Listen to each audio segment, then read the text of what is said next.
Oh yeah, honk at it.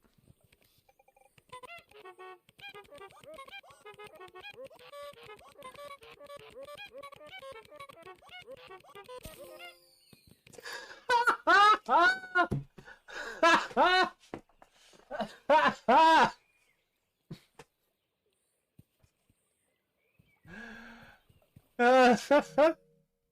84%. 84%. Oh dear. Oh my god. That is not Stoic at all. That snail was moving. Those are the 3 coins. You pretty much always get those for defeating those 3. What?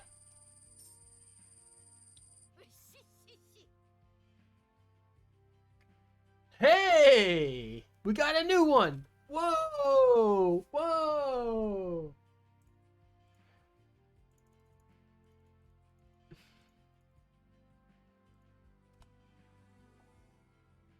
Whoa! We got a new one!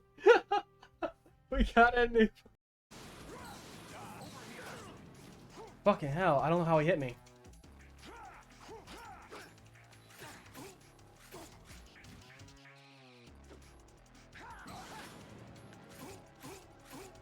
Come on, come on, come on, come on, come on, come on, come on.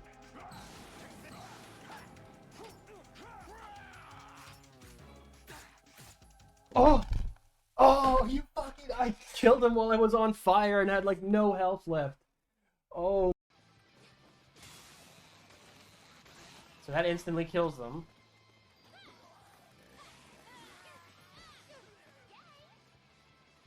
What did she say? Because it's like... Right. This is the one that ends with Ouroboros. I mean, it's gonna be over in like 2 seconds. Just fucking... One rocket, right in the face. That's all it takes. He's like, "Ooh, look at me, I'm a giant slimy slug monster," and then poof, and he's like, "Oh no, I'm a dead giant slimy slug." Who's gonna get the kill? Who's gonna get the kill? Monster.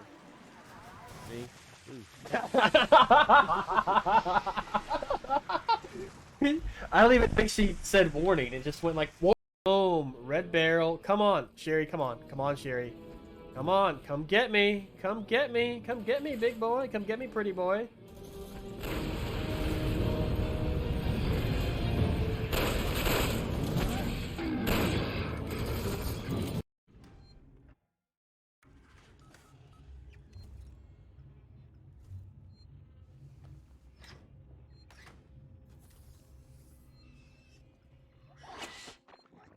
Fuck you.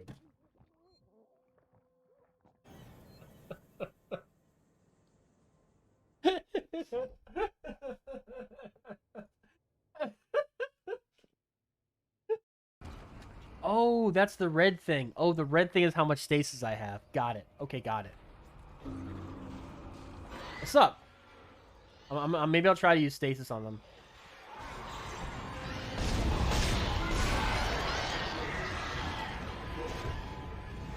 We're gonna try to beat him though.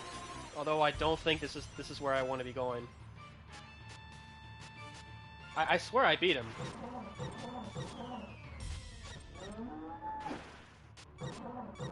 Fuck it. I'm just gonna stay very aggressive.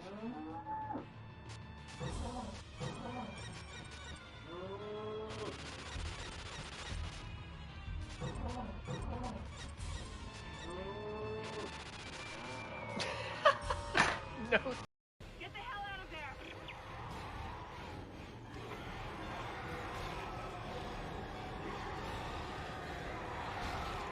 there! Sir, could you please move?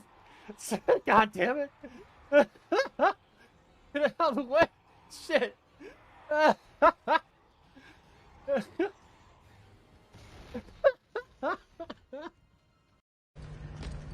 Where can I go for the... Oh my god. No S rank for me. Bro! That's the end of that.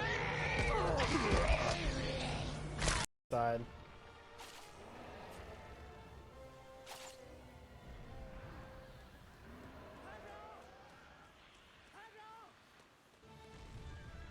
Oh!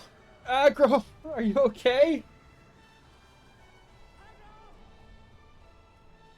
Super horse!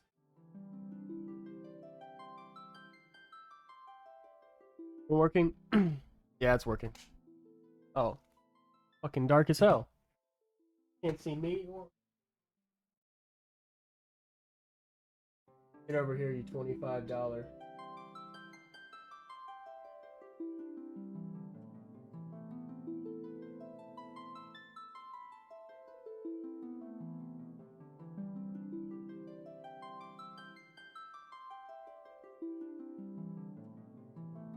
Ah, it's a bit too. Oh my god.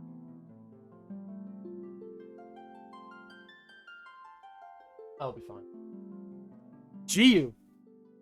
Were you waiting for me? You ever thought of the day how anyone ever think George Michael was straight? Because people lie to themselves. There's a subreddit.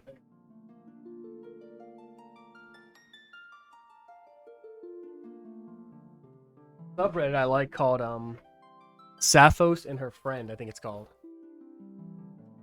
Now, let me pull it up. I want to say that's what it's called.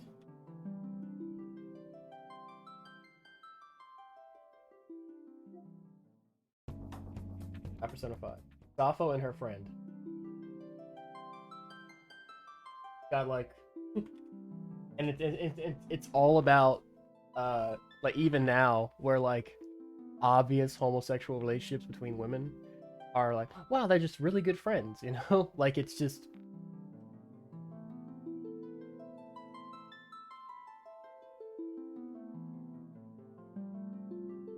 like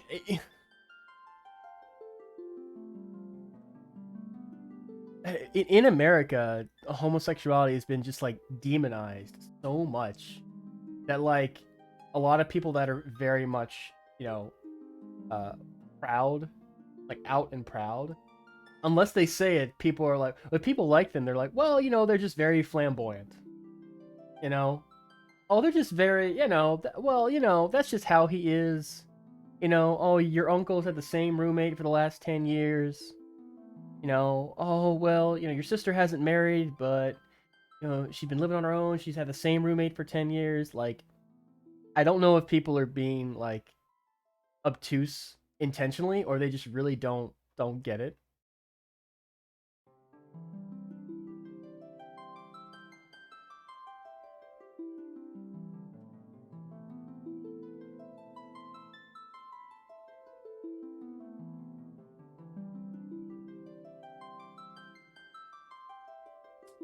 There's something very interesting.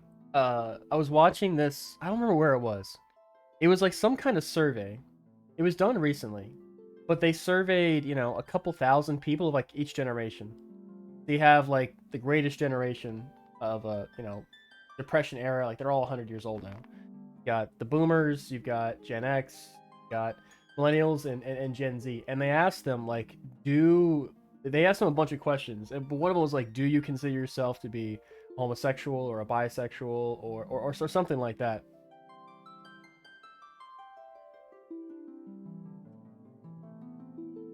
Her girl 100% got stolen by a dude, and she had to switch the lyrics. You can tell. I didn't know that, but now it's stuck in my head. But for this survey, they asked them a bunch of questions, but it basically amounted to, do you feel like you're gay or bisexual or whatever? And like there was a vast difference between the generations. Like essentially, the closer you get to Gen Z, the closer you get to like, you know, the younger generation, the more it goes up. And it's like, so you can look at that in a number of ways. The way I look at it is that a lot of people have like urges, or they have like they're just so repressed that, you know, a random ass survey in 2023 is not going to have them come out and like say things, you know. But I think a lot of people in the older generations, because it was so demonized to the point where you could get fired from your job for being gay, or you could be like, you know, arrested for it, they did have attractions there, but maybe they repressed them, or maybe they, you know, were unwilling to. Hello there. Hey, what's up, Sourdough? We're unwilling to explore that. Whereas now, I think it's a lot more open and a lot more accommodating. What's the word? People don't make a big deal about it anymore, because it's not a big deal. it really isn't anyone's business what anyone else does in their personal life. It really isn't.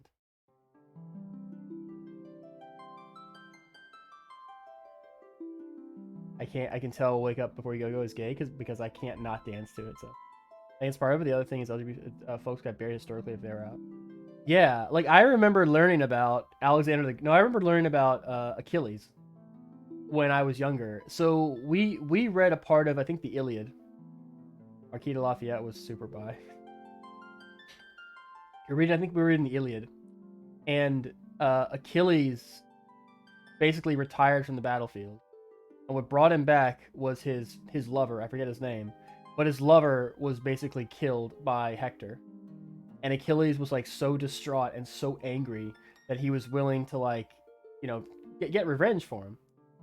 And you know, there was never a hint when I was in school that there was any kind of relationship between Achilles and that other guy that was anything but platonic.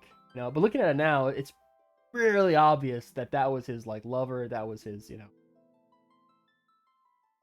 They didn't. I don't think they men didn't marry back then. I don't think they did.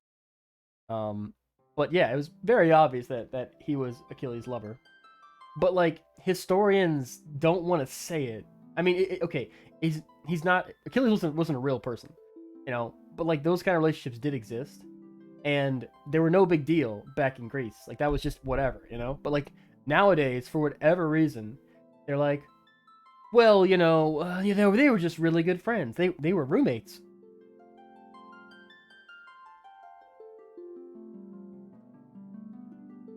Yeah, and I don't understand. I don't know why it's such a big deal. Like, why is it okay in like Western civilization, or really maybe more America? Why is it okay in America to just like demonize people when they don't do anything to you? I can understand demonize people that do things to you. Like, I can understand demonizing the rich, you know, because of the money they fail to pay into social programs and the way they avoid taxes, but your average working class person has to pay. I could see demonizing people that in some way hurt you or take something from you. But like homosexuals, like I don't understand. Like why? Yeah, and Silence is pretty heavy. UK too.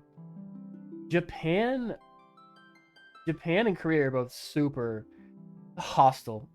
I had a Korean girlfriend, and I asked her, I asked her how long do you think it'll be before gay marriage is legalized in Korea? And she said never. Like never? What about like 1,000 years from now? She said never. She said that's not a real marriage. Like what? Like that's not a real marriage. You know, people can have relationships, but then they get married.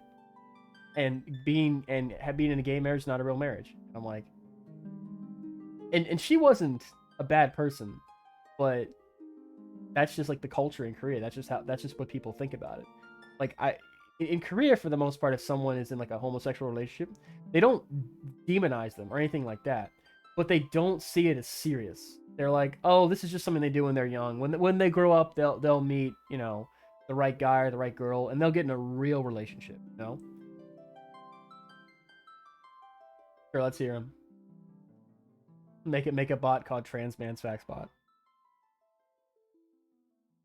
I don't know what Japan is like. I do know that in media, Japan or a lot of Japanese media is super unwilling to portray a healthy homosexual relationship. Almost always they're presented as awful and just like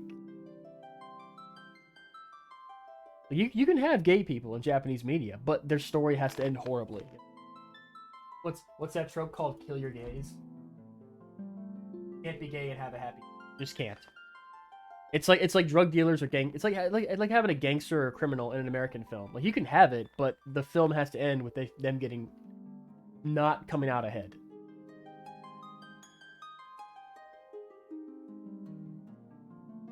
Watch a video where they came out to their parents, the adults swore them off.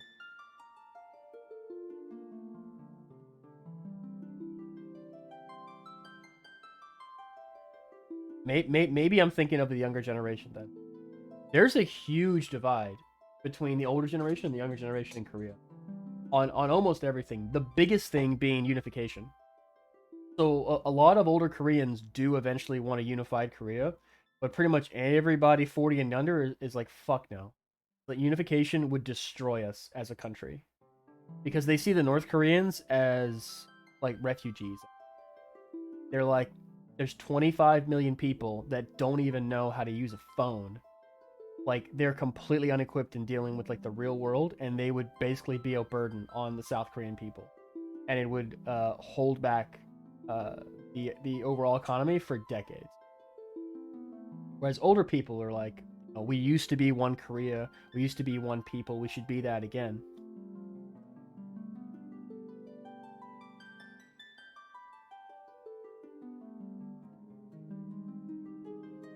The Japanese might be more accommodating. I don't know.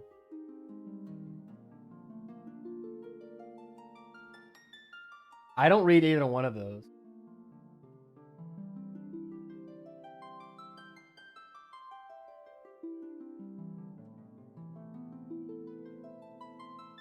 I mean, if there was one country in the world that was going to be lagging in LGBTQ rights, probably East Asian countries. America's different, though. In a lot of like East Asian countries, I've noticed they just don't talk about it. They don't talk about it, they don't take it seriously, and they don't want to hear about it. Whereas in America, people will talk about it and they'll get like angry. They're like it's weird too, because like, okay, I don't make a habit of watching conservative media, but a lot of the people I listen to, they listen to conservative media and they talk about it, you know. And a lot of right wingers are saying things like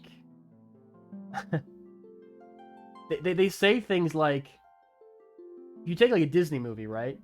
And they portray a healthy relationship between two male characters. That's awful, because it's indoctrination. And it's like, that doesn't make sense, because if that was true, you wouldn't have any gay people, like, at all. Because when I was growing up, there were no homosexual relationships of any kind portrayed in basically anything, let alone a kids movie. So if people really do learn sexual attraction and relationships from media, like, then there would be no gay people at all, like, ever, you know. So the idea that, like, I think it's almost like a self-report, you know, because a politician will say, you know, if when I was growing up we had movies that showed men and men getting together, you know, maybe I would do that. And it's like, that's not how that works. You're either attracted or you're not. You know, if you're attracted, maybe you should explore. Maybe that's something you should explore for yourself. You know, don't drag us into your repression and your self-hatred. You know, like a lot of conservative pundits do this. They say like, oh, if our children are exposed to this, they're gonna end up like homosexuals, and there's nothing wrong with that. I don't know why it's a problem, you know. But then they say, you know, oh, if I was exposed to this, I might have turned out that way. And it's like, well, that's kind of on you. That means you probably are. You know what I mean? Like, I've never really been attracted to men in that way, you know. And knowing that some men were attracted to other men probably wouldn't have changed that when I was younger.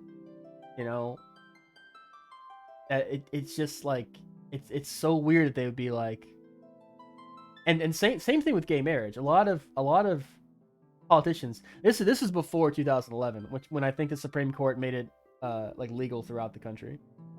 A little sad. So lesbian couple killed themselves during a time of arranged marriage because they were going to be forced. Oh, made a rule the lesbian media had to end with one before going into marriage. Couldn't be the what? Government made a rule that lesbian media had to end with one dying.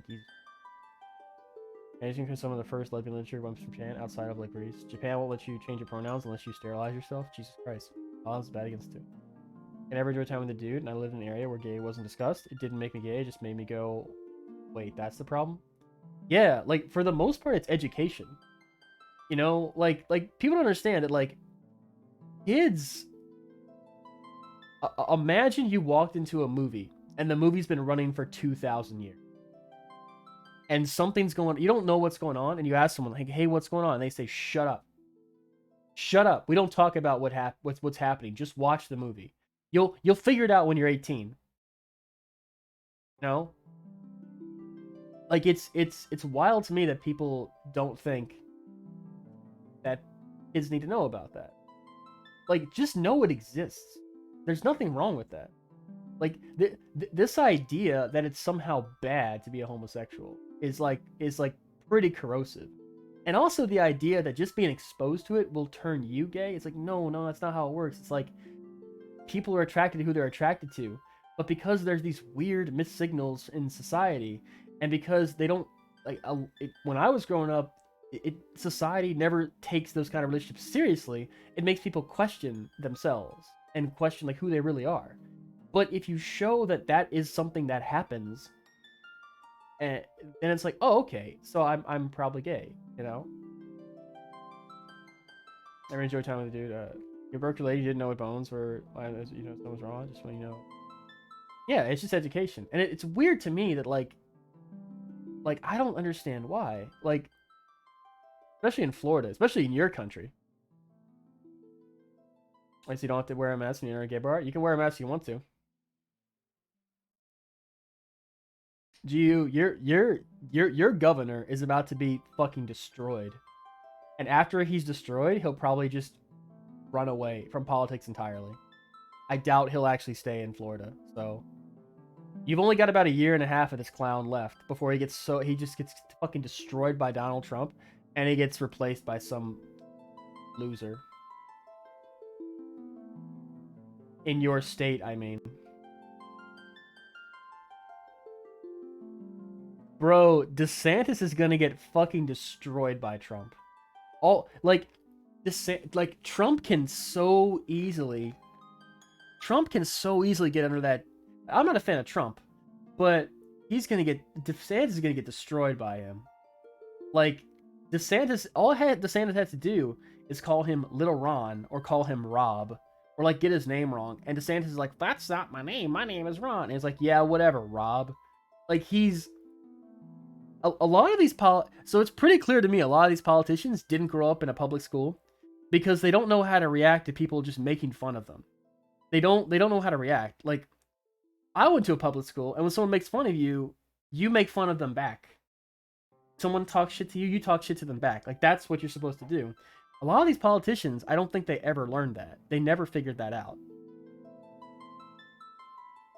Like, this Trump has been talking so much shit about DeSantis for like weeks now, and DeSantis is his only response is, "I'm not a candidate," and now he's a candidate, and it's not going to stop. Like, he's trying to appeal to a political party that's all about strongmen, and he's not a strongman. Like, I don't think most Republicans actually care about policy. At least Trump's voters don't care about policy.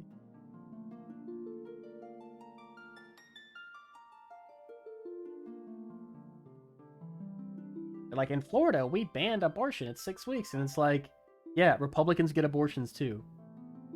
Like, also, women exist, and they realize what you're taking away from them. You know? You're just supposed to say it. You're not supposed to do it.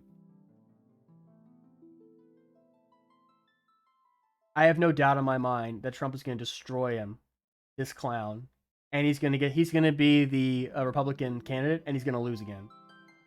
And then Joe Biden's going to die in office, and God help us, we're going to have Kamala Harris. That's my vision of the future.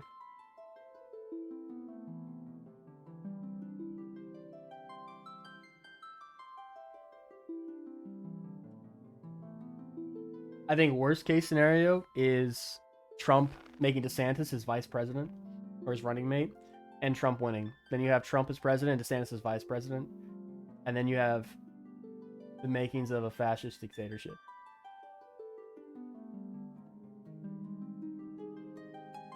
Anyway, speaking of fascist dictatorships, Final Fantasy II. We're about 30 minutes in. How's it going, Vez? I don't know how we got on this topic, but it's fun.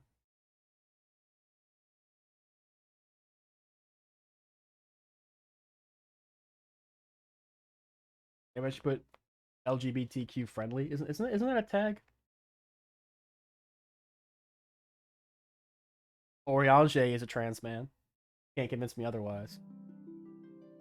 During A Realm Reborn, he was more feminine, but he had top surgery in the first with the Pixies, and now he's living his best life. You know what tuberculosis is? Yes, tuberculosis is the greatest killer of humanity in history. More people have died from tuberculosis than anything else.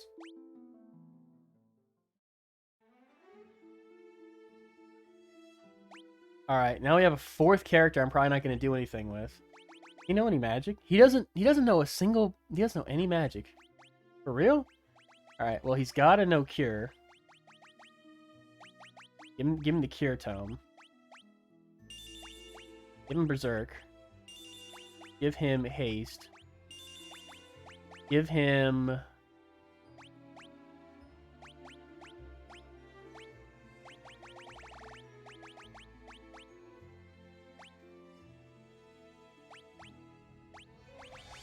blink, give him wall. And that's all I care. The guy who cured it was a trans man.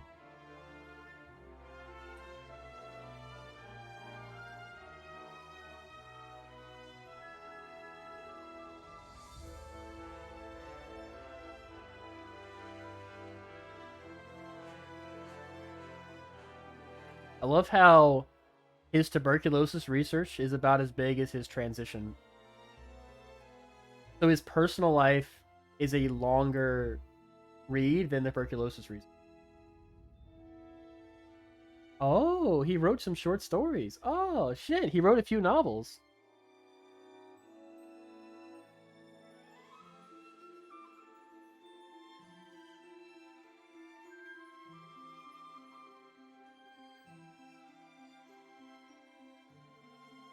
He stipulated his personal letters and photographs be destroyed, and this was done on his death. He had acted all of his life to control the interpretation of his private and emotional life.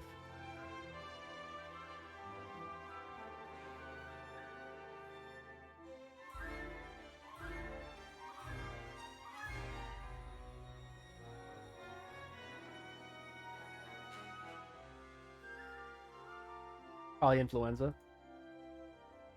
All right. Let's give him fire. Let's give him Toad. Let's give him fire, thunder, blizzard. All right. Now where are we going? Shit. I need a previously on. On Final Fantasy 2. Childbirth.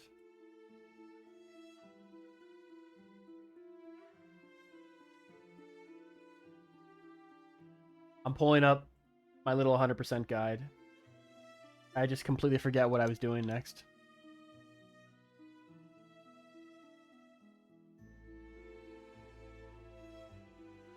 Oh my lord. Why is my computer...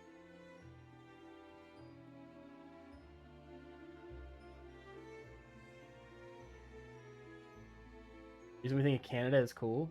James Barrie. Wasn't James Barrie the author of Peter Pan? Or that's Jane Barrie.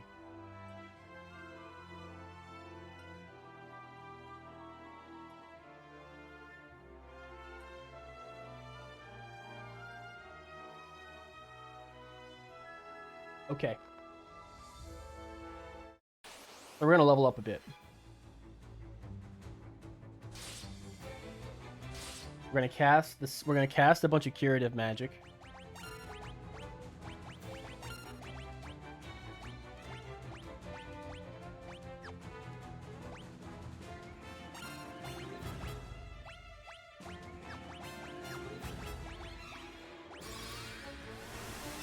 He's also the second highest in the British military and an amazing shot.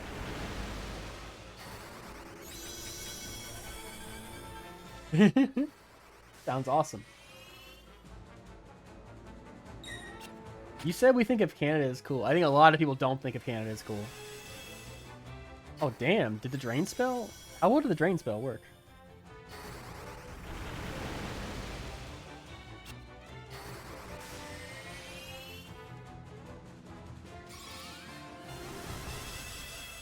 He challenged him because they figured he wasn't a normal guy, so he just blasted them away.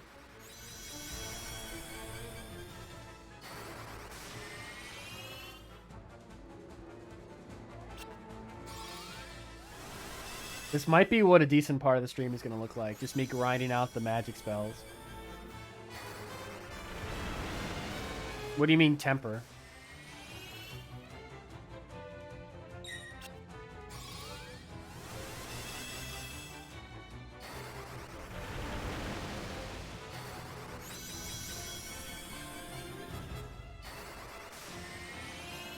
Oh, that's why I don't know the last password. He'd shoot you if you challenged him to a duel. I mean, when you say temper, I imagine someone just like, wow, only fucking Berserk leveled up.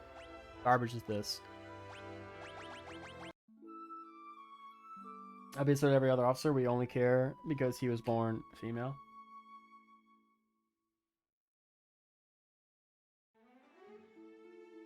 A lot of people act like trans people have not existed throughout like a lot of history. Like there's a lot of just straight up lying. You know?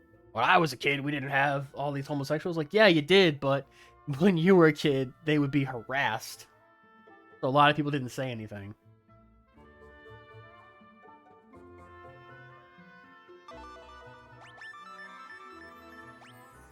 Wait. Wait a second. Have we learned all of them? Oh! There it is! I was waiting for this trophy to pop.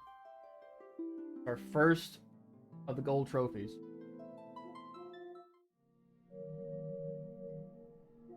I gave for black people and women, as well as disabled people. He knew a gun would get him to leave more than words, but he only fought in duels, from what I can gather. I don't want the fucking bow. Get us. How about a spear? Why not? How about a spear? Give him a spear and a shield. Give him the diamond sword, the diamond shield. I think it was for Rapid. He was also Irish and Scottish. What does that mean if someone's Irish and Scottish, huh? What does that mean? Means he was super white.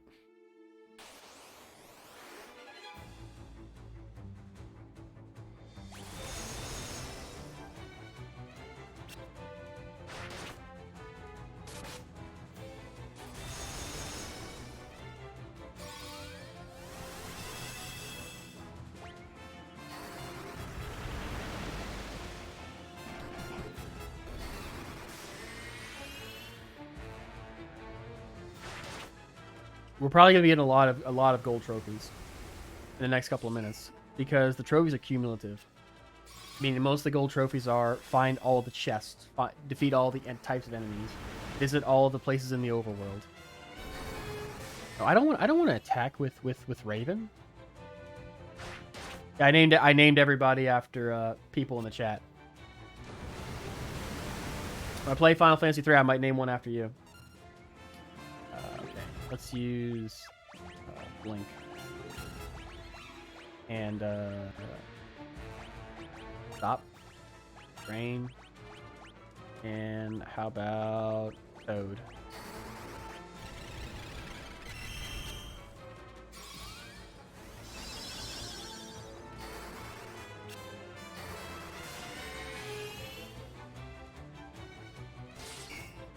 In reference to the game, this is one of my least favorite parts of Final Fantasy VIII. Or Final Fantasy II. Is having to level up the magic spells. I mean, I do, but I don't need to do this.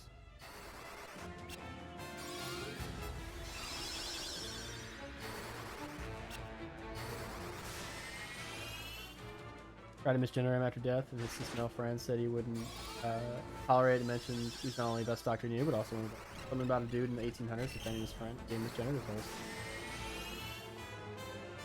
Yeah, like, the thing is, like, most people are decent. If you talk to someone by themselves, they're usually pretty decent. There's only a handful of people that are just fucking assholes when they're by themselves. It's just that the culture in America is so hostile towards like minorities and the poor and LGBTQ. Like, I don't know why. And like, I like, God help us, like Matt Walsh. Like, Matt Walsh talks like a member of the fucking Nazi party when he talks about transgender. And, like, he talks about drag queens like they're literal demons, you know? And he's like, I don't want you to have rights. I don't want you to be able to exist in my world. I don't want you to have any kind of freedoms. I don't want you. And he says that, and a lot of people are like, yeah, I like what he's talking about. Like, the fuck?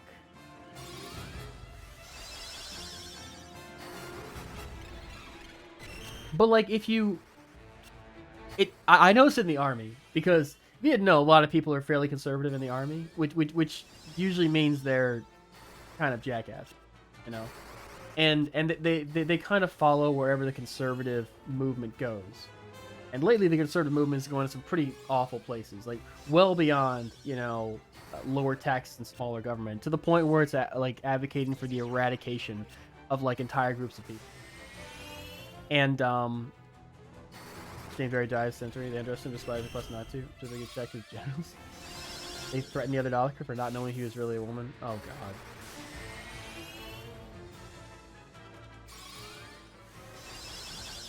But yeah, like, I can have a good conversation. So I was having a conversation with a buddy the other day, and we were talking about, I don't remember what we were talking about. We were talking about some, like, what we're talking about, and they were saying something like, you know,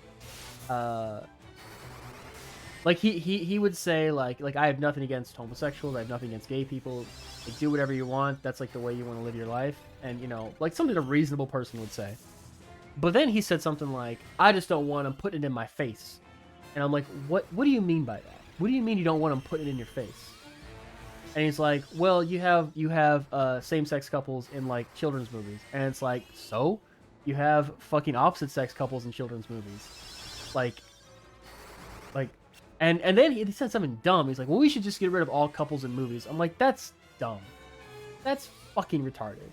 Why? You would rather there not be any kind of relationships or couples at all than for there to be like same-sex couples. Are you serious? Like, do you realize how dumb you sound? Like, that's so fucking dumb. Why? You know, and after he says, I think it's because he listens to a lot of conservative media, and he's just been conditioned to think that. And he doesn't really know why. And it's like, why? Why is it so important that, you know, same-sex couples stay out of kids movies? Like, why? Why is it so important? But opposite-sex couples are fine. Is it because opposite-sex couples you consider to be normal, and same-sex couples you consider to be abnormal? Is that why? That's the only reason.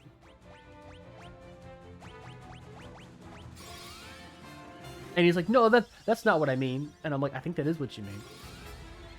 And again, he's not necessarily a bad person. He's just so engrossed in this conservative fucking nonsense. And he doesn't think about why they say the things they do. He just wants to be a part of the club.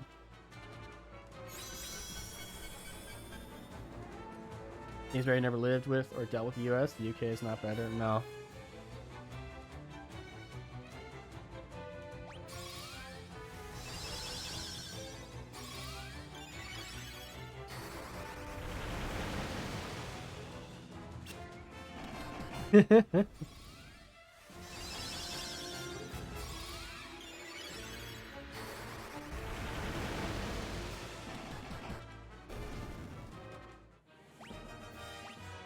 Bro, nothing leveled up? Okay, almost everything leveled up on Chalker. Jesus Christ.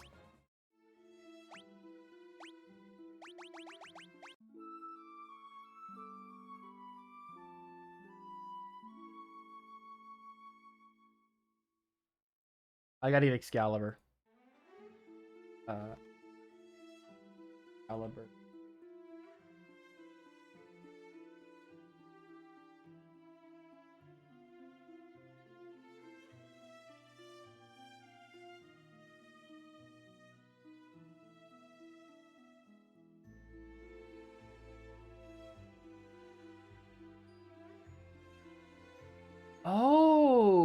Okay.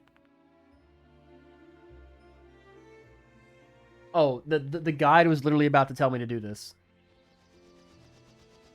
All right, where's Diced? Where's Diced? I forget where Diced was.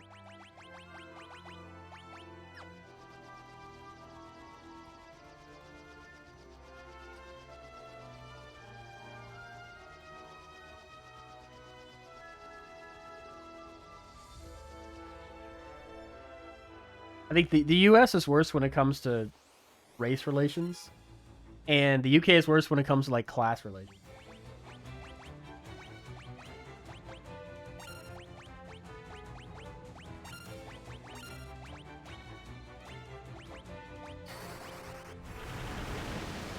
Nope, you stay 8%. You know, hey, so there was a so I left a comment on a BBC news broadcast that I still get notifications for because it has like 3,000 upvotes or something. So every now and then it'd be like, hey, someone uploaded your thing. I was like, oh yeah, I made that comment like a month ago. And so a little while ago there was this massive strike in the UK, and I forget if it was teachers or nurses. I don't even remember. It's been so long. But the person, the BBC reporter is like, you know, you're shutting down the. Oh no, it was nurses for the National Healthcare Service. They were getting paid like shit, and there was like massive strike all across the country. And this reporter, you know, because all corporate media, all mass media is an ally with capitalism and not the people. They said something like, you know, you're shutting down hospitals and you're doing this, you're doing that. Do you think the people will stand for this? And she said, we are the people. We are the people, not you. You're a reporter.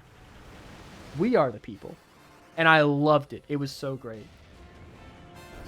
She didn't say it exactly like that, but she said something. She said a very polite British way. She said, well, you know, all of my family and all my friends, they're in support of this because they understand that, you know, this is a working class problem, and we are, you know, we're fighting back and like fighting for the work. She said a very wish-washy way, but what she should have been like is, we are the people. What do you mean the people be mad? We are the people. Dude, I am Welsh. We're the natives there. Want to know about Welsh means foreigner, and they can say. And the English are fucking garbage. It's because in England it's like, well, you know, you're a lower social class than me, therefore it's completely fine. It is my job to take care of you. You know, it's my job because I am highborn and highbred and all that, and I'm rich. It's my responsibility to take care of all of you, you know, and it's your responsibility to get taken care of by me. You know, it's this weird, really weird kind of like, you know, oh, to whom much is given, much must be expected. And it's like, inherited wealth is a problem.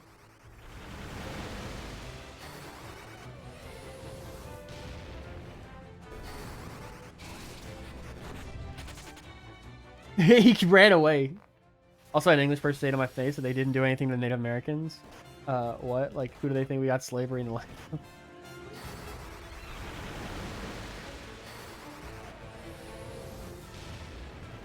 Have you seen? Oh, I love it. Hang on a sec. Okay. I gotta show you this. It's like one of my favorite news broadcasts ever. Let's see. It was Margaret Thatcher. I don't know how I'm not. Here it is. Here it is. I found it. Okay. Okay, hang on. Let's turn on the second monitor. There we go. I love this woman. I adore this woman. I hope wherever she is right now, she's doing fine. Not Margaret Thatcher, fuck her. But the woman. Hang on. Let me mute the game audio. I don't know how loud the game audio is.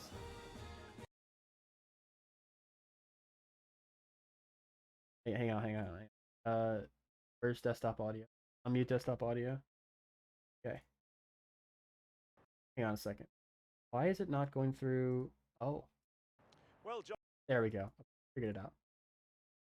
a couple of hours ago, there was a small rally, perhaps about 200 people, behind me here in George Square to listen to a group of political speakers, including the Scottish socialist Tommy Sheridan, but it lacked oomph. Really. Now, Margaret Thatcher was not a popular figure amongst many Scots. She was associated with the decline of the steel industry and The poll tax. and with bringing in the poll tax a year earlier. Oh yeah. The rest of the country, and indeed, You gotta pay extra, you fucking Scots. decline in Scotland during her years in office and subsequently, and has never recovered from that. But I think it's fair to say that the reaction amongst Scots today to her funeral has been broadly one of indifference. There were one or two. You're talking to the wrong Scots, buddy.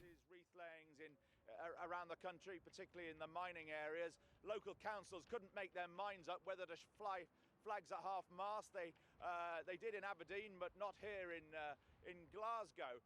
And I think the protests have not been on the level that we would have seen while she was Prime Minister, or indeed on the level that probably, in a funny kind of way, she would have wanted. It rained quite heavily all morning in Glasgow, and we found just half a dozen bedraggled protesters here in George Square round the time the funeral was starting in London. Don't you think she did any good? This is it. This is the woman. This is the woman. This is just a random woman they found on the street walking Glasgow. This isn't a woman that sought them out. It's just a random woman they stopped. You know, while it's raining in Scotland, like it's always raining in Scotland, and I love. Okay, I don't know how well you can understand her. I'll translate, but like, listen to this wonderful woman. A bit of good, not a bit.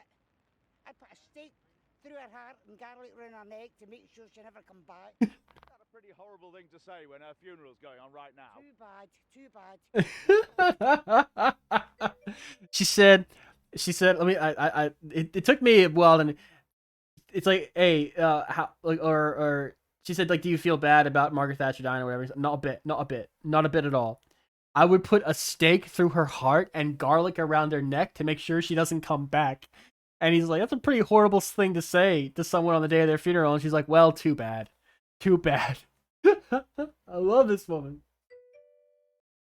There's another one too, that this person's actually a protester, so she kind of like, she has like a more thoughtful point other than just fuck this woman. I don't have to really care about her, because they were actually like protesting or something. But this other woman's pretty good too. Padded up behind herself and never helped another woman ever. Oh, hang on. There we go. Come back. That's a pretty horrible thing to say when They were like, hey, she was the first female prime minister. Doesn't that mean something? And they're like, fuck you. It doesn't mean shit. her funeral's going on right now. Too bad. Too bad. She pulled the ladder up behind herself and never helped another woman ever. So But didn't she show that a woman could become Prime Minister? Nobody'd done that before. Do you want a woman like that that's a warmonger and rips the heart out of a country? Is that what you want for a Prime Minister of any sex? Later in this Yeah, I love that woman. She's like, who cares if she's a woman? She's a terrible prime minister. Just because she's a woman doesn't make anything better. She's awful. She's terrible. That's not the kind of woman I want to be a prime minister. It's like, he tried to got her. It's like, well, you know, she was a woman and you're a woman. And she's like, fuck you. She was garbage. Glasgow bar punter Oh, yeah. They found people that were actually, like, sad that she died. And these are the most Tory-looking motherfuckers you've ever seen. They look like villains in a Disney film. didn't seem that interested in the funeral coverage, but we found a group of Thatcher fans. We have just toasted the Prime Minister. You just toasted her. Yes. Why not? We put glasses together. Yes, I liked her. Okay, base rates went up 17% when you had your business went up 21, but never mind that. I think she deserves a lot of respect, and I think it's a sad day. Well, Scotland hasn't. Yo, the comments on this thing are gold. Where is it? We found some supporters of Thatcher, literally caricatures of Tories. That's a pretty horrible say. This is a pretty horrible thing to say to someone when their funeral is happening. Yeah, it's a pretty horrible thing for her to live in the first place. The supporters they found were the most Tory-looking people I've ever seen. The only problem about laughing about Thatcher's death is that eventually you run out of Scottish people to agree with.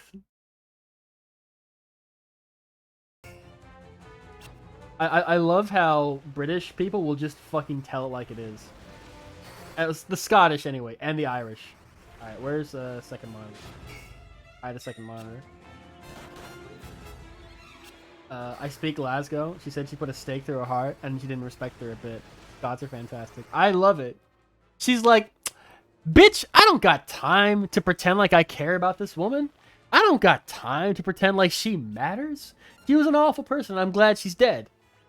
I love it. She's like, she's a horrible person. I'm glad she's dead. That's the end of the conversation.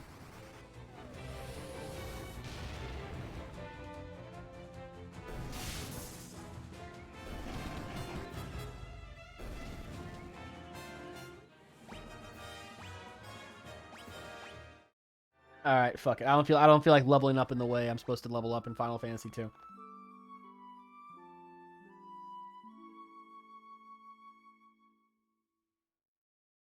Margaret Thatcher and the fucking poll tax.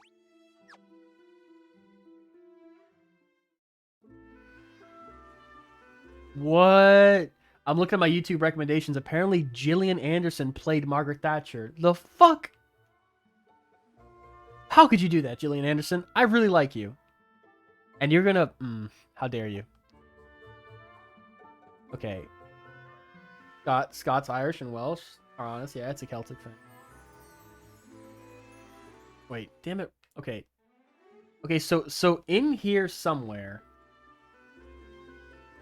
So in here somewhere is,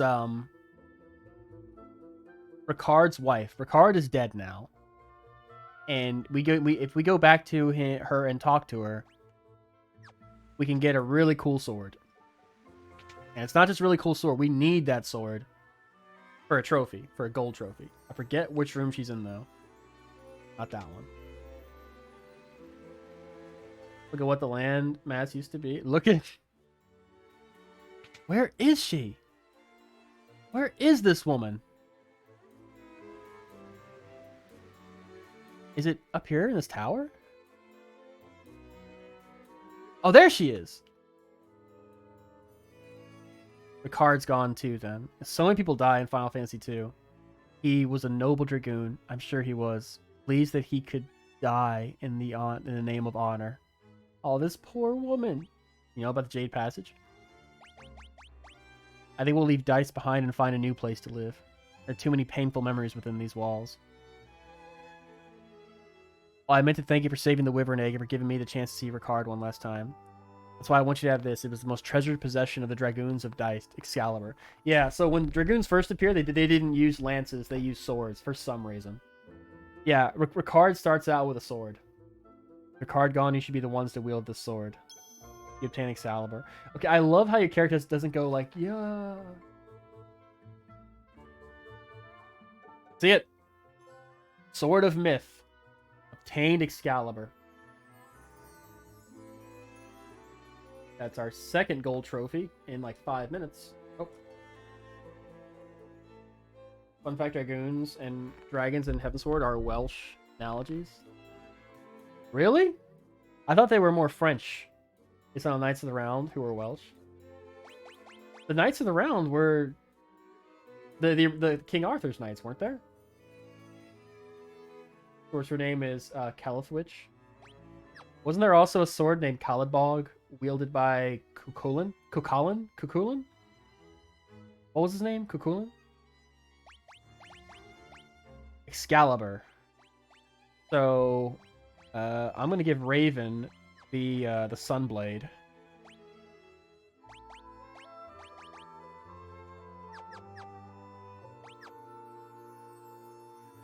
That's it. Hang on a second. I think.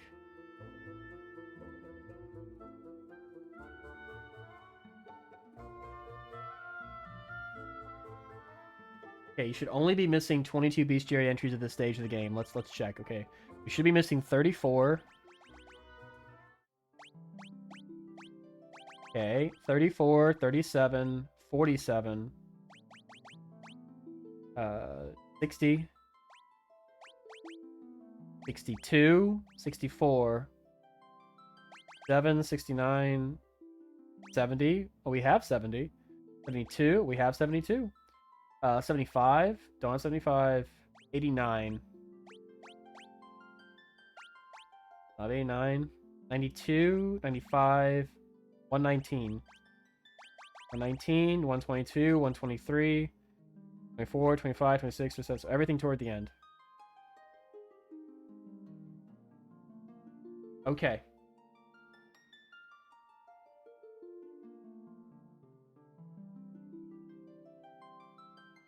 His name is Arthur Pendrag. Literally head dragon. GU, I think we're like about maybe 2 hours at most from completing this game and getting our platinum for Final Fantasy 2. And if we finish before like 10 o'clock, I think I'm going to immediately... I might end the stream and then restart it just because it's easier for me to like edit it because I'm really fucking lazy. And we're going to play Hellblade, Senua's Sacrifice. Because I've been playing basically nothing but RPGs for a while. Here, let's okay. What do I want? I want Berserk, and let's do attack.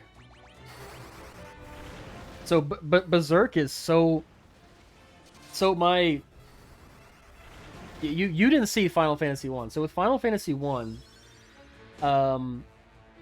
in this version anyway, black mages and red mages can learn a spell called Temper. Temper increases attack power, but unlike later games where you can only use the spell one time, you could use the spell over and over and over and over again. And it's like multiplicative. It's not like linear. So you also had the fast spell, which is basically haste, which gives you more attacks per turn, which is also stackable. So the way I beat Final Fantasy 1 is my warrior or my fighter, my knight, was just taking all the hits. My monk was attacking every turn. My red mage was tempering the monk and hasting the monk. And my white mage was healing us all every turn. Pretty much only the monk was doing damage, but it only took like 4 hits. Because the monk was doing thousands of damage per turn. Hey, Game Raptor, what's up? Historians claim he was real, and Pirates are Welsh historians said he was a real king. Later, an English historian called him a war chief, which is English act for we don't count them because we have decided their government didn't matter. Later, they erased him. What's up, Game Raptor? How's it going? How's your Saturday going? It's Saturday, right? Well, what's this game? Wow, whilst I last was here. You're good, man. Don't worry. What is this game? Is this a phone game? Saturday was good, although it's Sunday for me. It is 8 o'clock where I am. There, let's keep berserking. I'm trying to level up some spells before I go to the final dungeon. Oh, that's right. I also have to... So we have to get a spell. We have to get a spell and a weapon skill to level 16, which could be really, really tedious.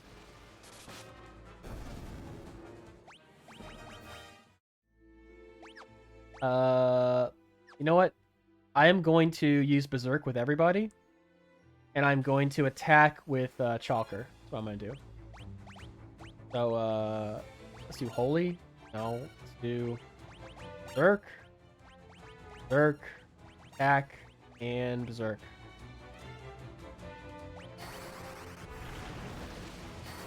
So luckily you can queue up attacks, and you can just auto-attack. And it makes the whole thing go a lot faster, too. It'll be easier to level up in the final dungeon. If you go in the final dungeon, can you come out of it?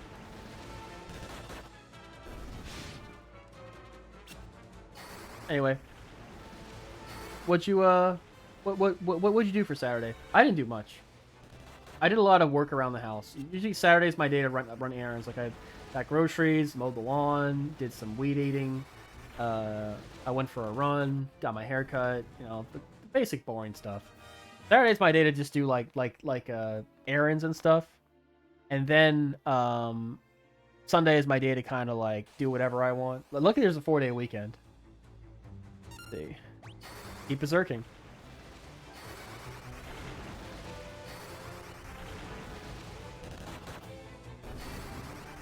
So my plan with the final boss is to just keep berserking Chalker, and then Chalker is gonna punch this motherfucker to death.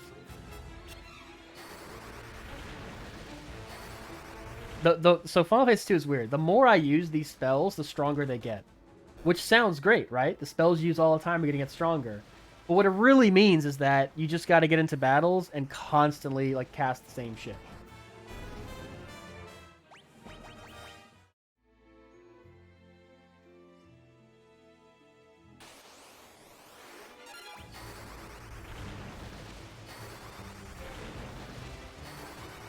So Chalker's unarmed skill is like level 10. And I want to say it's like every 100 enemies you kill, you level your skill up. So that means I got to kill 1,600 enemies with a single weapon to get it to level 16. You have to do it for a trophy. You don't have to do it to beat the game. There's also no level system in this game.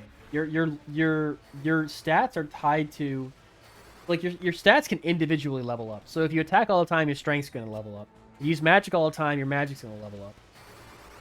I don't know what the max stats are, and I don't think there's a limit. I think if you're willing to keep playing, you can just max out everybody and make the game super easy for yourself.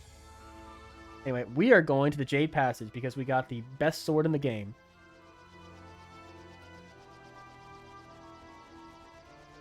This is the Jade Passage. Bro, can I not come out of here?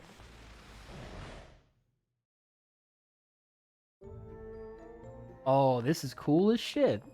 Oh, it wasn't like this in Final Fantasy 2. This is the Pixel Remasters. This game is from 1989. Or 1988. I need to leave.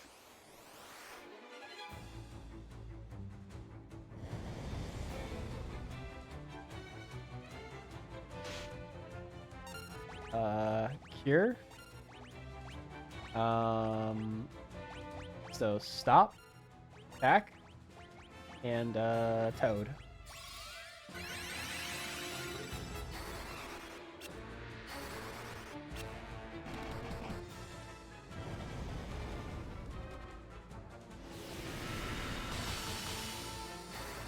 Damn, these enemies are kind of tough.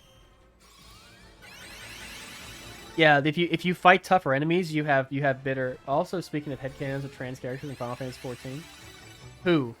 The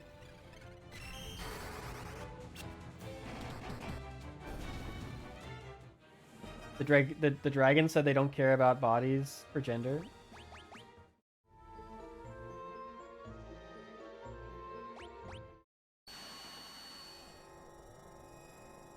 My friend and I now headcanon Midgard Sormar as trans male since he could lay eggs. I love how they keep bringing up Midgard, the Midgard Sormir, like over and over and over again. One thing I love about Final Fantasy 14 that WoW doesn't do is with WoW only the current expansion matters. It's like nothing else matters in like past expansions, because the idea is that they want to focus on like the most current content. But like because Final Fantasy 14 makes you go through the story, they can reference other things. Like in Endwalker, in Ultima Thule, they mention that a dragon left Ultima Thule and went in the direction of the source, and that's Midgard Sormir, and that's why he's so powerful, because he's, you know, one of the original dragons from Ultima Thule. So similar features to a daughter of Tiamat.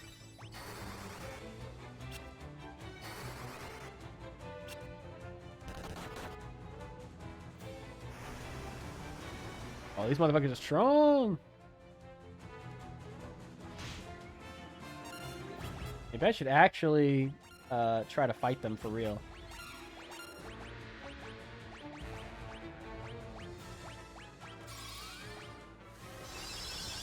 Him alone, he produced the brood. He's very likely a trans guy. You probably know a lot more about the story than I. Since they made it canon, the dragons don't care about sex in matters of gender.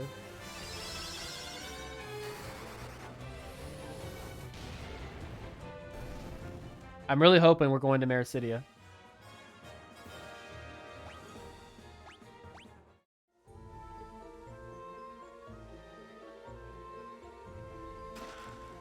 Hellfire. Is that an item?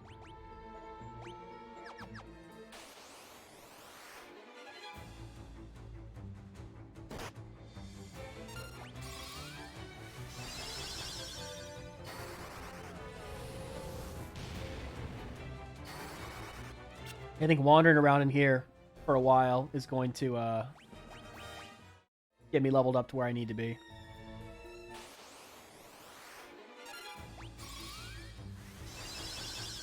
Are you playing now, GU, or are you like taking a break from Final Fantasy 14? I was playing a bit before I logged in. I've been doing the new Extreme Trial. I got a weapon for my White Mage, but I only had 4 clears. I don't know, just a lot of groups I get in are not that good. And I'm not that good. Taking a break. You should log in. We'll run a dungeon together.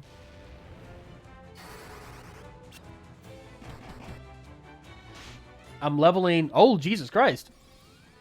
I'm leveling Scholar.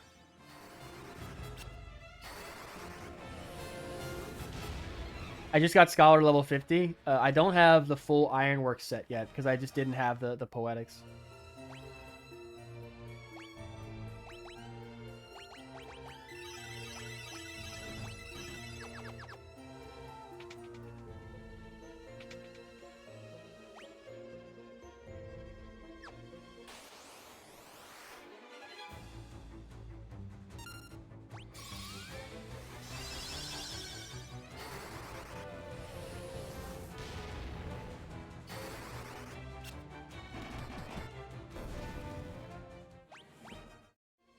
They're all trans men and women. That's awesome. You know what character I really like that they almost never talk about? Iceheart. I think Iceheart and Estinian had such an interesting dynamic in Heavensward. That's why it's like one of my favorite expansions. I did think how it was crazy how he can just take the echo away from you. Ysaeli. I always called her Iceheart. Is that the legendary Bad Breath? Hey, Toad leveled up.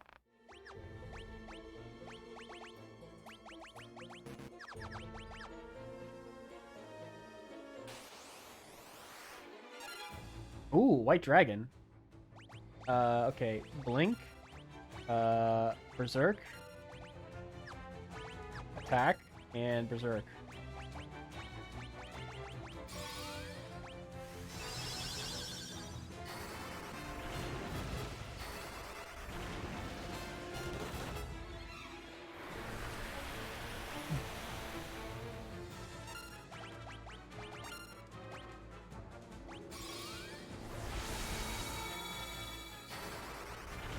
I think Fermi sees you like a dad. Emotionally, this makes me feel a thing.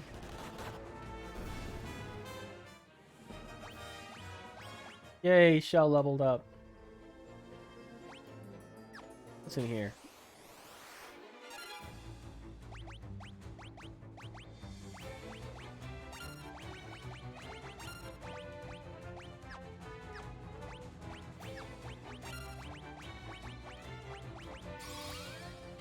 I'm so excited Dragon Dad is proud of me. I want him to take me on a father-son bonding trip.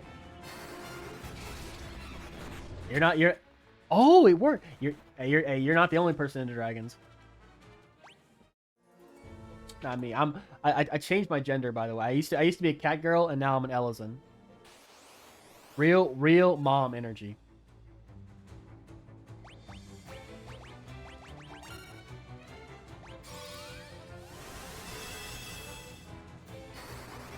He's a dad, not a daddy.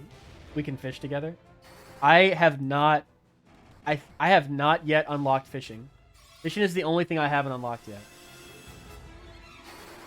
He's so cool and he's so proud of you.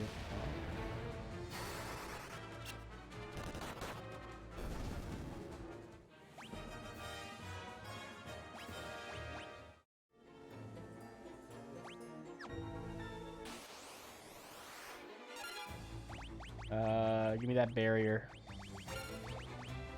Barrier, flare. Attack and Toad. We're just going all in on Toad.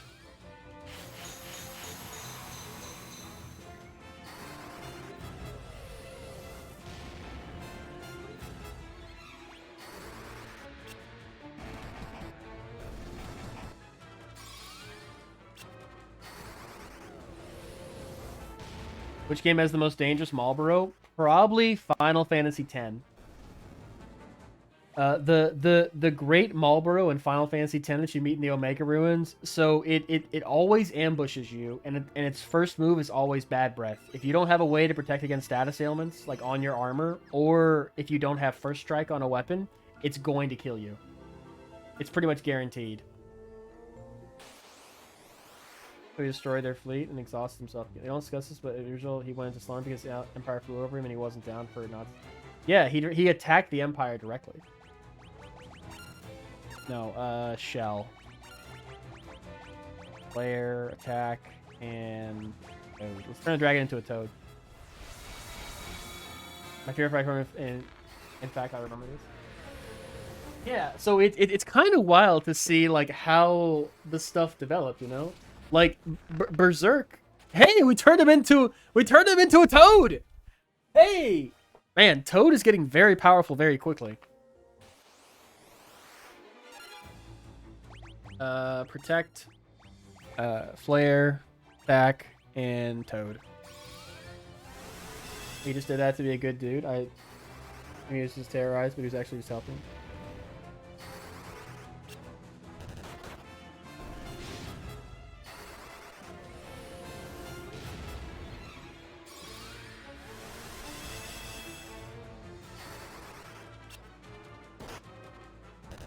I really like the resolution of the Dragon Song War in Heavensward. I like that it said like, yeah, this happened 1,000 years ago, but dragons live a very long time. And you would think like, oh, then nothing really gets to dragons. Like, no, like this may as well have happened like last week, because by our reckoning, this is like an unforgivable sin that we're not going to forget anytime soon.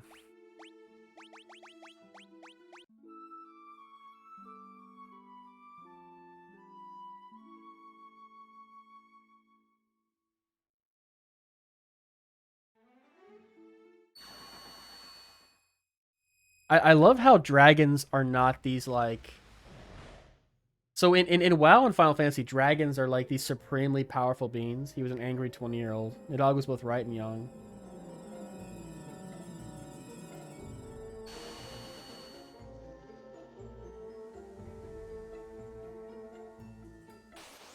I do like how...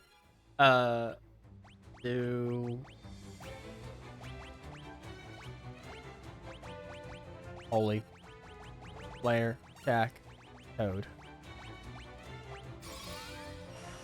I do like how in Final Fantasy that a lot of times the protagonist will be like talking to the villain, and the villain will have like a good point to make, and the protagonist will be like, yeah, you've got a good point, but fuck you.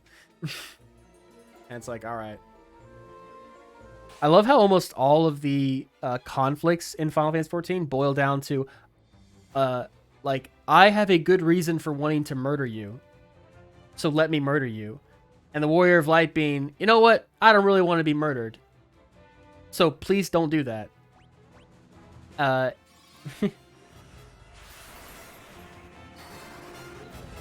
Right, the elves weren't sorry. There was no remorse. It would repeat again. It was just about whether temporary peace mattered in the face of the fact it happen again. It will happen again.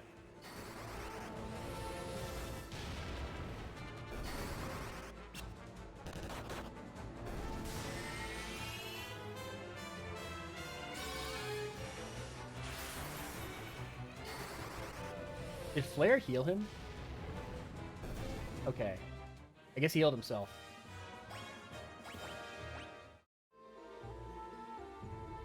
I haven't done the Firmament.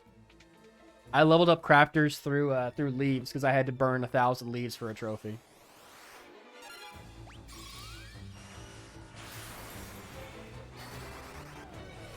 Well, can we kick him out with Holy and Flare? Of course we can't.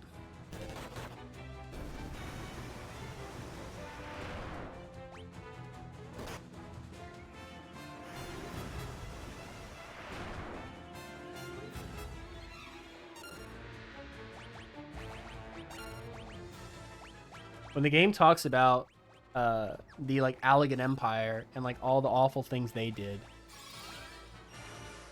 like it makes sense that when Bahamut finally got out of Dalamud, he immediately just started wrecking motherfuckers and just attacking people left and right.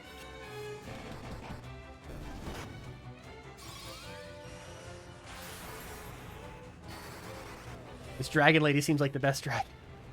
Oh no, they fucking killed Raven. God damn it.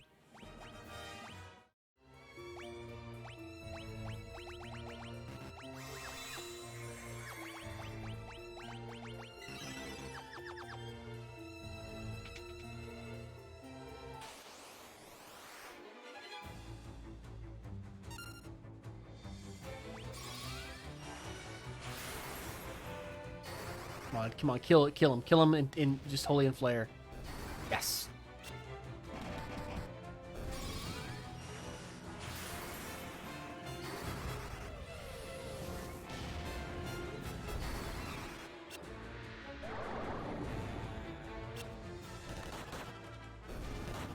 Is everyone asleep now? Oh shit.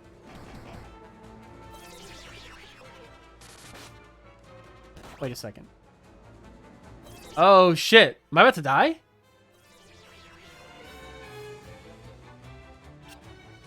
I have underestimated the dragon ladies.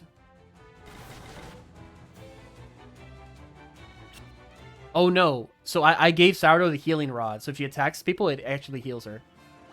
Do I have life magic? No, I think I just used Phoenix Down. Alright. Bring this guy back to life.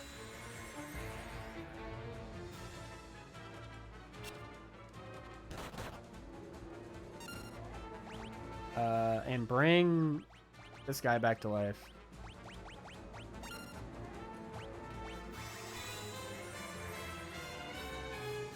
I think Oxfordinian's call from inside the eyes is Vince is becoming a good guy too, which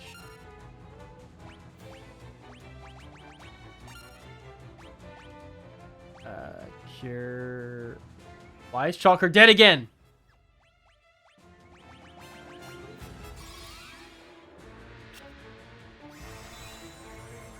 Oh, I probably need to use Basuna. Please don't kill Rin and Chalker.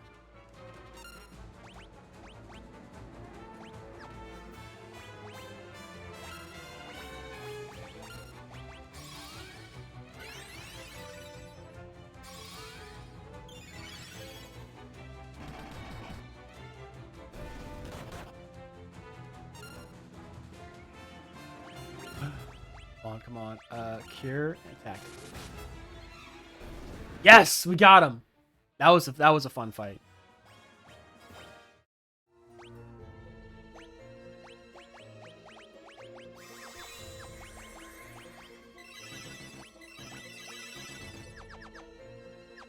I think Rin's Cure might be what levels up, what hits the max level first. All right.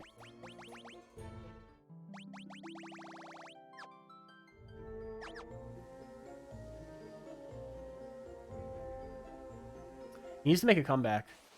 Maybe he will make a comeback in Mericidia. All right, let's get the barrier spell. Let's hit with a stop, attack, and Toad. Just load these motherfuckers down with status effects.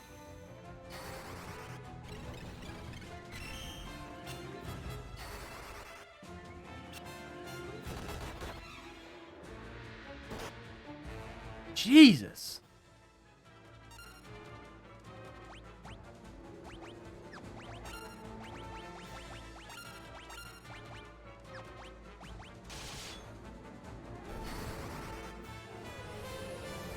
And the cell kind of is, but he's actually wrong in a way Nidhogg wasn't. Like, the thing about Emmett Selk is he's like, you know, I don't believe y'all are really alive. That's why it doesn't bother me to have to sacrifice you to bring back, like, the people I care about. And it's like, okay, but they are really alive. Like, you're making a case to murder, like, entire worlds full of people. And, like, no. Like, that's not okay. Like, we're not gonna fucking stand for that, you know? It's like, I don't care what your reasoning is. Like, no, we're not just gonna turn over and let you murder whole worlds of people. You've already done it to like what? It was like 4? It was like 6 or 7 worlds that the Ascians already destroyed. Because there's a scene in I think Colusia where he explains like why he wanted to do what he wanted to do and blah blah blah, and it's like, bro, fuck you. Like, yeah, I get. Okay, you think you're doing the right thing, and that's fine. You know, it's good to have a villain with some kind of motivation other than wah ha ha ha ha, you know. But no, like, we are alive. We have our own life. Fuck you. And to be honest, from what I've seen of the Unsundered world, they weren't doing much. There was nothing of value lost when they all got completely obliterated. I could probably say the same thing for Ul'dah. I think they should just throw Ul'dah away and start over. Keep Nanamo. Keep Nanamo and Papashan and Raban and throw the entire country away. Emerson was enthralled. He couldn't see he was killing the primates people he loved to make a fake, but the primals make it real. I hate that. I hate because honestly, Emet-Selch being of his own, like, okay, I really hate the concept of an enthrallment. I really do. Because what it does is it makes literally anyone who has some kind of connection with a primal way less interesting. It muddies the waters of their motivation so much that it almost gets to a point where it affects their character.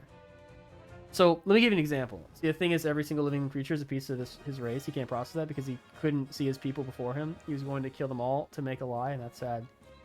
Even if it would have worked, like, okay. You ever played Resident Evil 7? I think Resident Evil 7 is like the best example of what I'm about to say.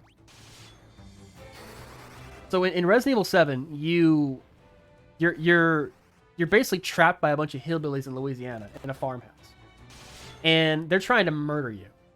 But they've also been infected by something, which makes them extremely hard to kill, to the point where the father shoots himself in the head, blows his brains out, and he's up and moving like about 10 minutes later.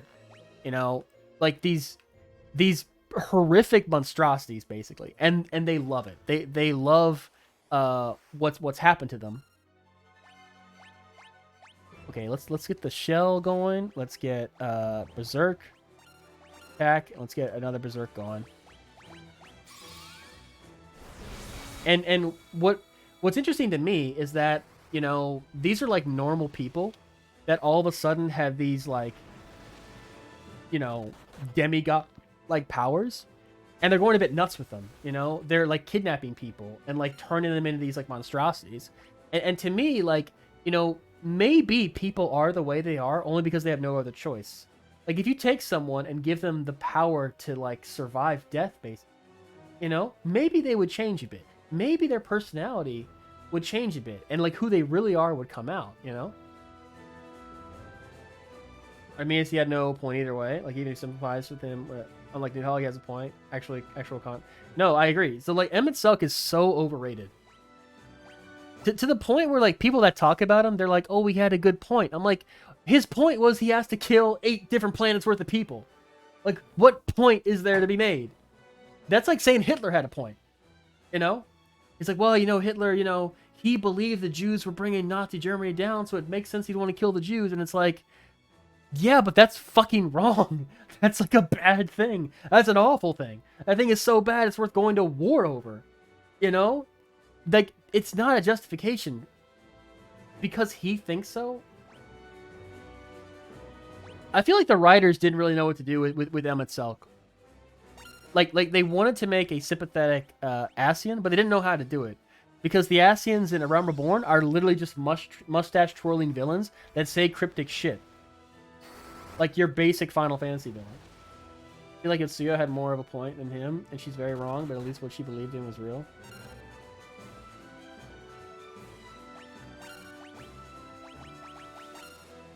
Yotsuya was probably the better told version of that. But anyway, enthrallment. Okay, so I'm talking about Final Fantasy or Resident Evil. Have you played Resident Evil 7?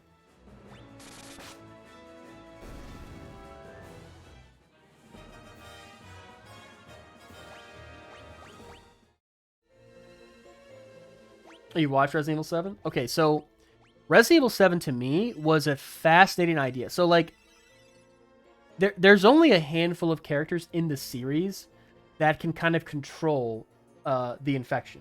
Basically, Alexia Ashford, Albert Wesker, and that's basically it. Every other character who becomes infected is like a slave to their infection. You know, like to the point where like it overwhelms their body. Like the vast majority of Resident Evil characters, they're either turned into like these mindless zombies, though powerful, or they inject right before the boss fight and they kind of lose control of themselves. But the Bakers in Resident Evil 7 just look like normal people who are infected and are fucking loving it. They look like they're having so much fun, you know? And it's almost like because the infection made them so powerful, they're able to like act out their like deepest fantasies. You know, it changes people. But does it really change people? Like, I think Abraham Lincoln said something like, if you want to see what a man's truly like, you give him power, because you give him the ability to do whatever he wants.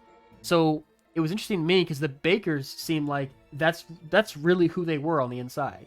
They just didn't have the power to make it happen. And then halfway through the game, the writers just throw all that out the window.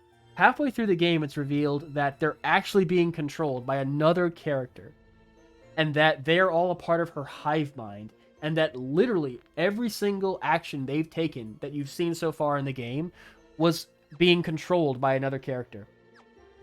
Except the son. But that's not even really communicated that effectively. Like, the implication is the son was always a shitty person, but like, why does he get to stay the way he is, but the other ones don't? You know what I mean? It's like, there's real, not plot holes, but just plot contrivances. Things that just don't make sense. And I think it makes a significantly weaker story. I think it would have been a much better story if there... okay, imagine an infection that basically turns everybody into Albert Wesker, right? So you have like super speed, super endurance, like all this other shit, right? It's not perfect, but it's a start. Like, imagine you have all the powers of like a nemesis, but you have your head. You have like your own thoughts, right? Imagine an entire group of people, an entire state of people infected by those. So they're basically like the undead. Like, they can't die, and they regenerate like crazy well, and they're like unstoppable. Imagine like an entire outbreak like that. That's enough. That's enough for a game. But then you had to throw all this fear nonsense into it, like the game fear, with like, oh, Evelyn is a biologically produced weapon, but she looks like a little girl, and she can do this. Like, pretty much everything after the third boss fight against Jack in the boathouse, the fucking game falls apart. Like, up until there, it's beautiful. It's a wonderful game. But then as soon as you leave the Baker Estate and go to the ship, it all goes to hell. I believe the mom was really good once, based on her like being more emotional. Well, you get to see how they are in the Daughters DLC, but the Daughters DLC kind of contradicts a lot of the diary entries in the original game. So in the original in Resident Evil 7, if you read diary entries, you see the mother talking about how like what's happening to them is a gradual change. But in the Daughters DLC, it seems like the change happens immediately. Like, it's not a gradual change at all. So it's like how... But it's like, if the change happens so quickly, why was Zoe able to resist it for 3 years? Like, there's a lot of things that fall apart when you look at it too closely in Resident Evil 7. If this virus was a slow-acting thing, if it took like a year for it to fully be absorbed into your body, it'd be like, okay. And maybe Zoe didn't live there. Maybe Zoe came back for a couple weeks, and maybe she didn't live there. She was visiting her family, and she was like trapped there. Like, for whatever reason, the family like didn't want her to leave, and they wanted her to get infected as well, but it's a slow infection. So that's why she kind of has her wits about her. Because as it is right now, it makes no sense why Zoe's not infected. Other than just Evelyn didn't want to infect her.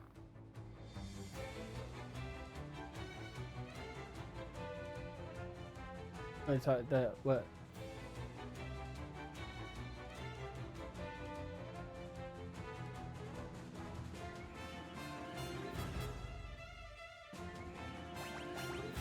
Yeah, like the story starts out so well in Resident Evil 7, and then by the time you leave the Baker estate, after the boathouse fight against Jack, it all just falls apart. It's a really good game though. Like, I did like I like the idea that the grandma was a relevant character. Like, she kept showing up at random points. I like that.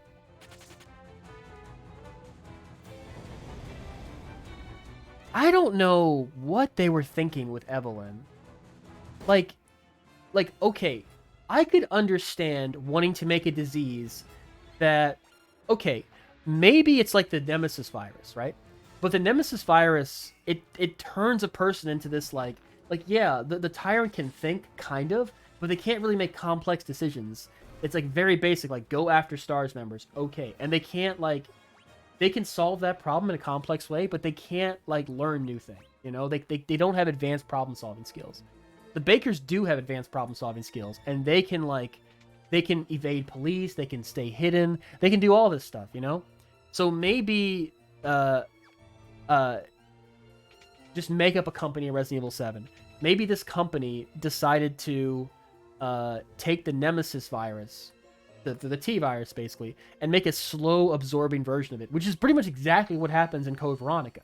Alexia makes the T Veronica virus. It absorbs over a very long period of time for like years and years so that she can control it. She completely control it. Maybe they essentially make a faster acting version of the T Veronica virus that makes people turn to Nemesis. And it gets loose, and it infects this small part of Louisiana that there's not many people there, and so far the Bakers are like ground zero for this infection. And if the Bakers were to leave, if like Zoe was to leave, it would spread to other people, and over the course of a year, you'd have like Nemesis popping up everywhere. You'd have complete pandemonium. Imagine a world where everyone is pretty much superpowered. Like imagine a world where everyone's a Nemesis and they can do whatever they want. You know what I mean? To me, that's where I thought it was going. That's where I thought the story was going. But like, no, it's just some little bitch that was made somehow and can do this somehow, and also make mold monsters. Like, it's so weird. Where the story, I love Resident Evil 7, don't get me wrong, but the story just falls apart as soon as you get to the ship. It just falls apart. I mean, RE2 is this problem too. They want me to be submitted to the girl's mom who tests on orphans and documenting their deaths like nothing. Yeah, but like, so in original Resident Evil 2, in original Resident Evil 2, Annette is more sympathetic. So in RE2 make, Claire is like, your daughter's here, and she's like, I don't have time for that. That's an RE2 make. In Resident Evil 2, Claire's like, your daughter's here, and she's like, oh, my daughter? She's still in the city? Where? You have to take me to her. Like, she's way more sympathetic. Like, she only acts the way she does in Resident Evil 2 because she doesn't know her daughter's there. But as soon as she finds out, she like stops at nothing to try and save her. Like, yeah, she's a kind of a shitty person for helping to invent the virus in the first place and leading to the destruction of Raccoon City. But she's not a bad mother. And she does everything she can to like save her daughter in the original Resident Evil 2. In RE2 make, I think what they did, what they thought was a good idea, was they kind of lowered her to raise Claire up and make Claire seem more heroic. Which, I don't know if that was the right move. Started out finding her testing the virus on children. Yeah, because that's what the orphanage is. I think the orphanage... So the orphanage was in Resident Evil 2, if I remember right. But it was there to kind of explain how Umbrella got its testing done. But it was never explicitly linked to Annette. I don't think, in original Resident Evil 2. I think in the remake, it does link her to the testing on children. But I want to say... Oh, that, you can go through that. I want to say that Resident Evil 2 original, they didn't do that. Makes me think they were adopted to see what... Oh, fuck. I mean, it is kind of funny that, like, just minutes after her mother dying, Sherry Birkin is like, so, are you going to adopt me? Like, she's just so chill about it. She's like...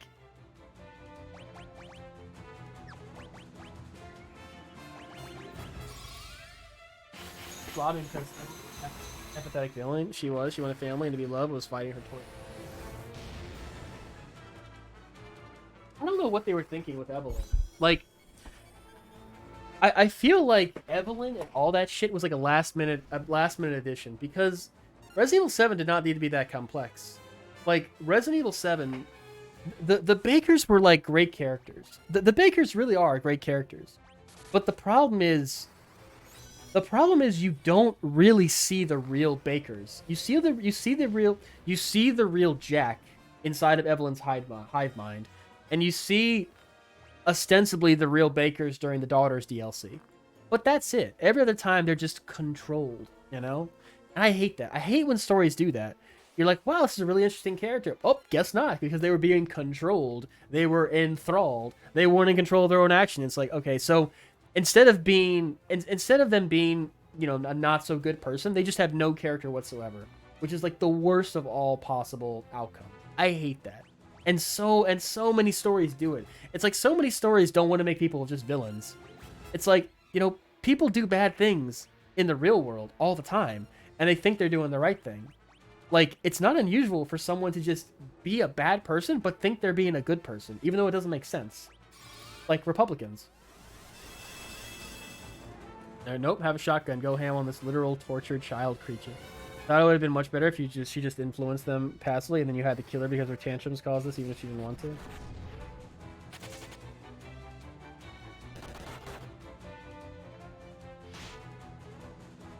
to. The Bakers are way better villains than Evelyn. I'm gonna fucking die.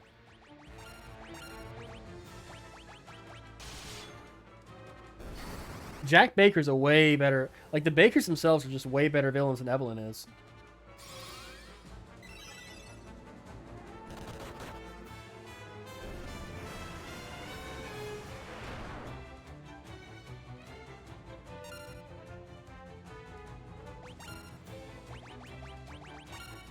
I like Ethan's line after he injects her. He says, you know, goodbye, Evelyn, or goodbye, Evelyn. He says it almost like kind of sad way, like he's sad that he had to do what he did. I like that. Ethan's a good guy. I've not played Resident Evil 8. Don't say anything about Resident Evil 8.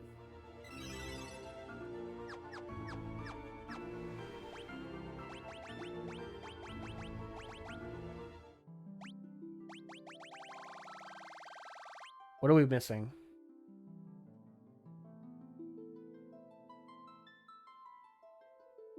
Like, we're just gonna keep going.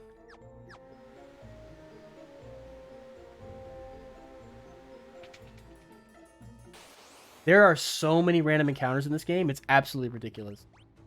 It is actually crazy how high the random encounter rate is in this game. Because if the random encounter rate wasn't through the fucking roof, you wouldn't be leveled up enough to fight the bosses. I wish I could have been your dad or something, but he wanted a family. Like, he wanted a family, she wanted one, but nope, he just enjoyed killing this old lady with the maturity of a child. I mean, oh, don't poison us! Okay. I mean, the basic plot of every Resident Evil game boils down to, we gotta get the fuck out of here. You know? And a Resident Evil game doesn't have to be more complex than that. Like, yeah, it's easily communicated and understood by everybody. Hey, we need to get the fuck out of here. There's zombies and shit, you know?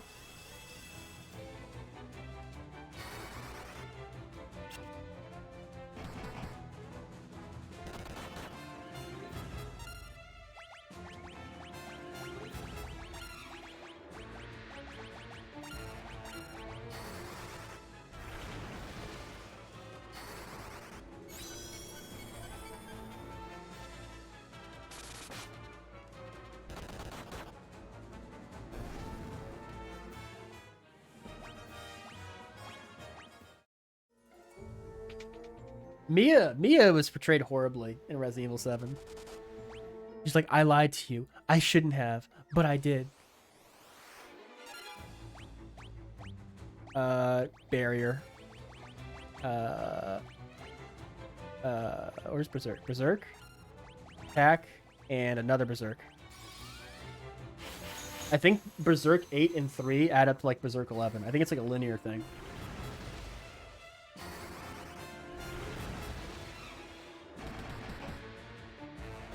Yes, we just got to kill him in one turn. Okay.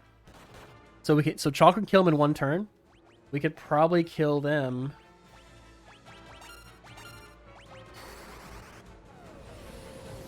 Come on, kill him in one turn, please. Flare's not gonna do that much damage. Yeah. Holy, come on, Holy. Do something. Yes!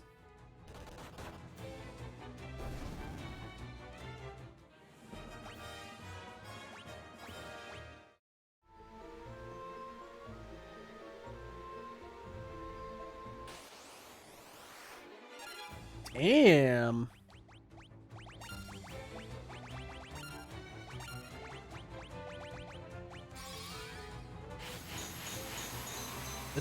This we might go all night.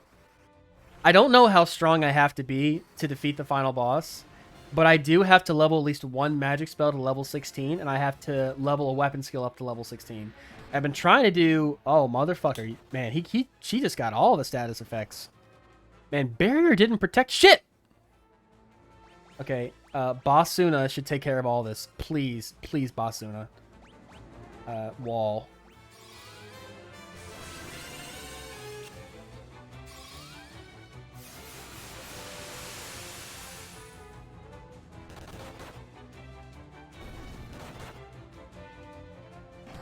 I'm not gonna lie, I stopped paying attention to Shadowbringers once they tried to make Emmett Selk sympathetic. I was like, nope, you lost me. You lost me. Fuck no, I'm not gonna listen to you. If your argument is I should be able to murder multiple worlds worth of people, I'm not gonna listen to you. You're just a bad person. Like, no, like that's not justified.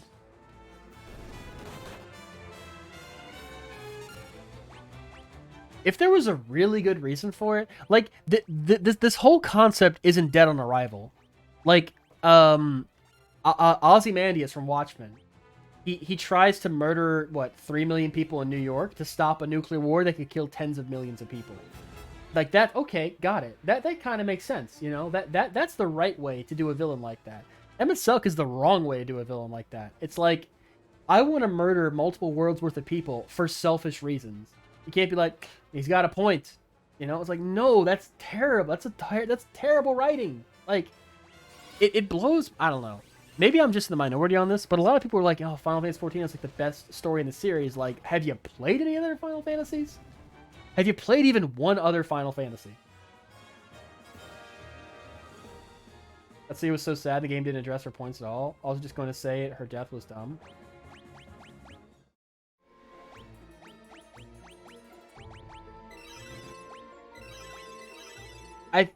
It was also weird in Shadowbringers. It was weird how the Empire just like quietly collapsed off screen, whereas in Stormblood it's like this monolithic force that like no one can overcome, that like destroys lives and destroys countries. And then in Shadowbringers it just destroys off screen, and there's one fucking zone devoted to it. For the whole Empire, they get one zone. Like, for real? Did you guys just not care about it? Like, if you guys just didn't care about it, okay, fine, you know, but... Wall, Stew, Blink. Their villain was that Tales Symphony at all in the world. One of the villains killed an entire town to lure out a godlike creature that, if it woke up at full power, is going to kill all of man. Yeah, that's like Ozymandias. Ozymandias intentionally wiped out a lot of people in New York City so it would stop the U.S. and Soviet Union from going to war. And he genuinely felt bad about what he had to do. The comic makes this clear, but the movie I don't think does a really good job of explaining that he really did feel bad about what he did, and he would have to live with it for the rest of his life. In the comic, he asks Dr. Manhattan, like, you know, I did the right thing in the end. Like, he achieved everything he set out to do, and he asks Dr. Manhattan, like, did I do the right thing in the end? And Dr. Manhattan just says, nothing ever ends. Nothing ever ends. And Ozymandias is like, you know, he always thought that, like, oh, in the end, it'll be worth it. In the end, it'll make sense. But Manhattan's like, no, it never really ends. Like, the idea of the end justify the means, there's never really an end. It always keeps going.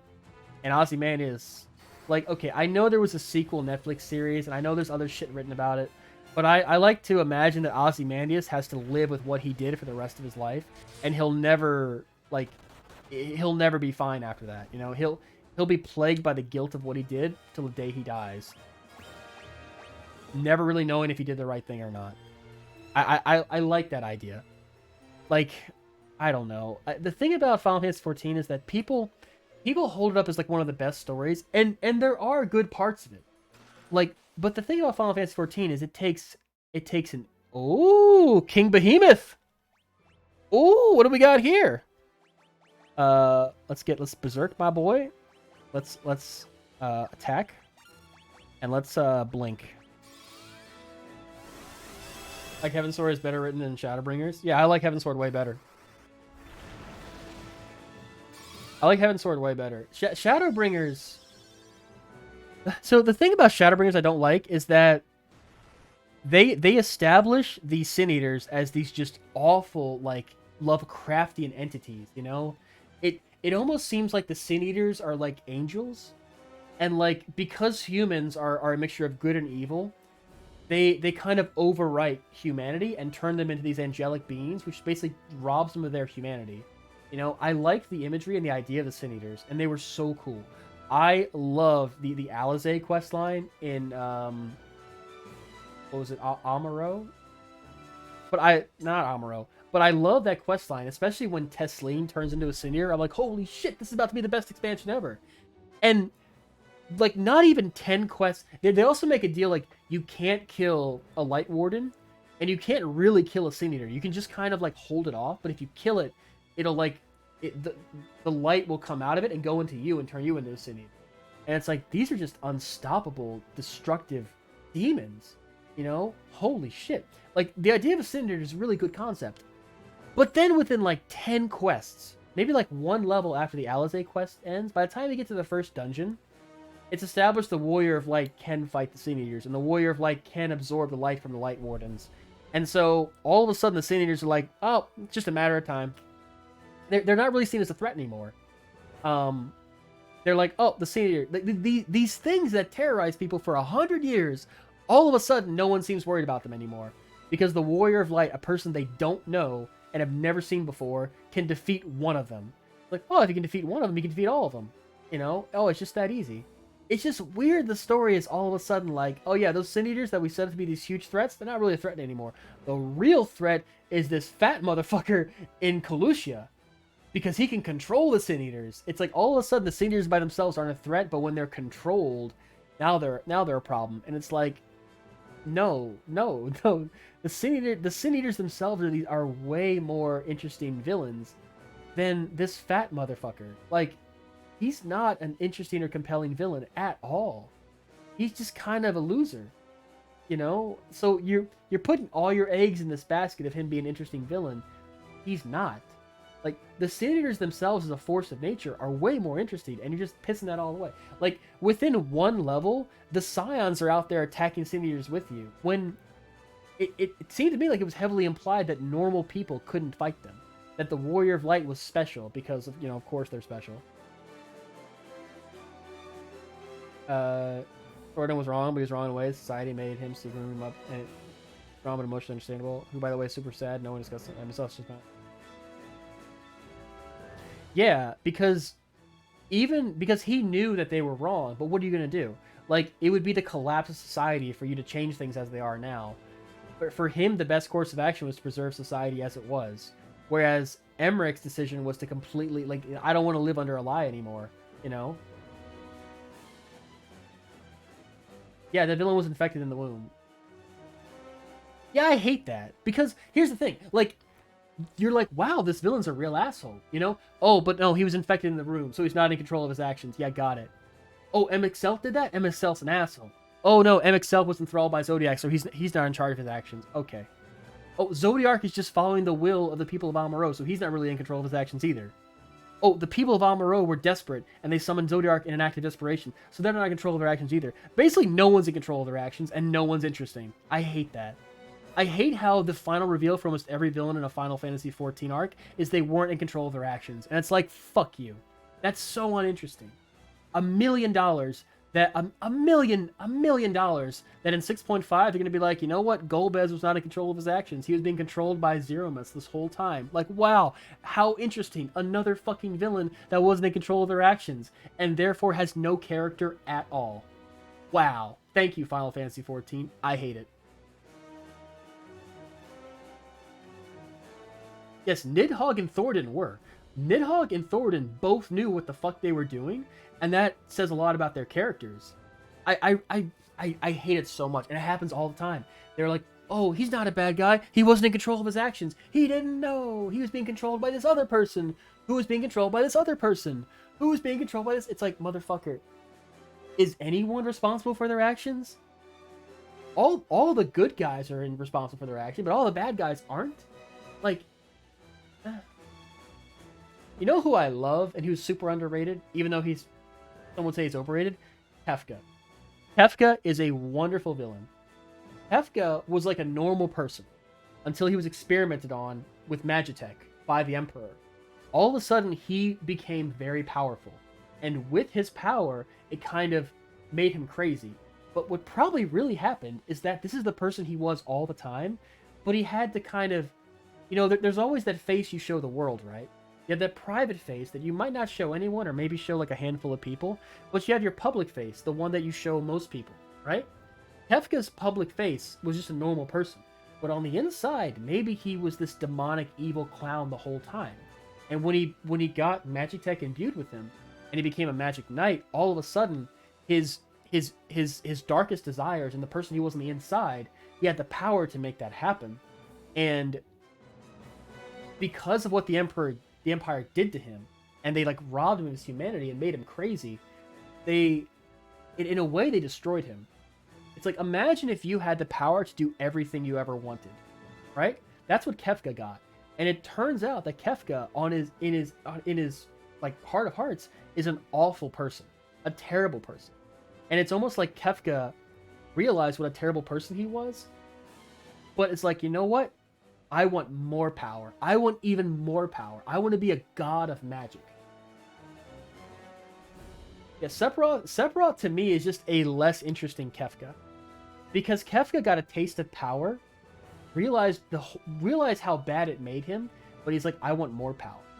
Like, he got a little taste of power, and that's all he cared about anymore.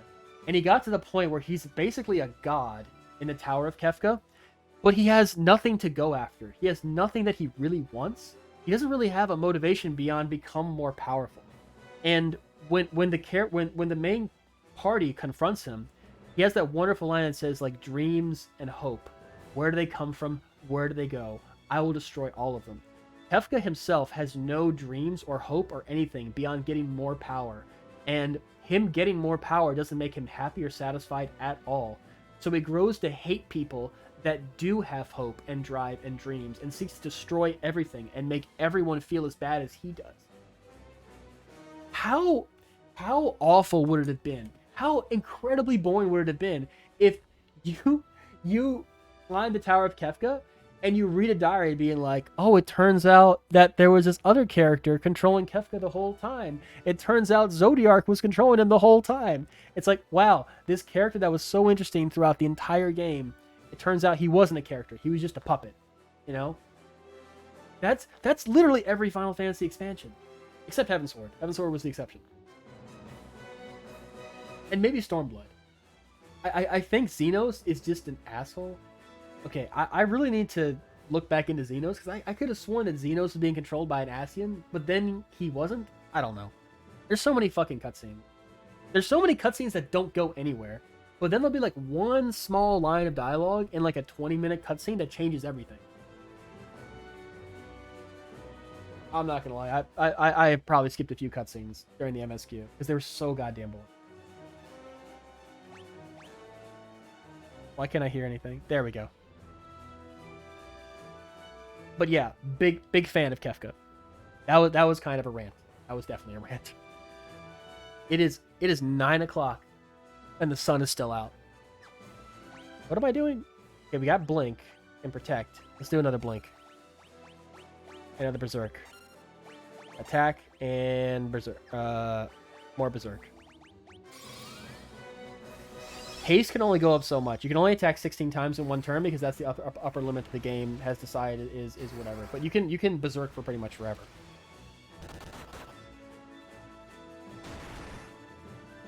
Almost 2,000 damage.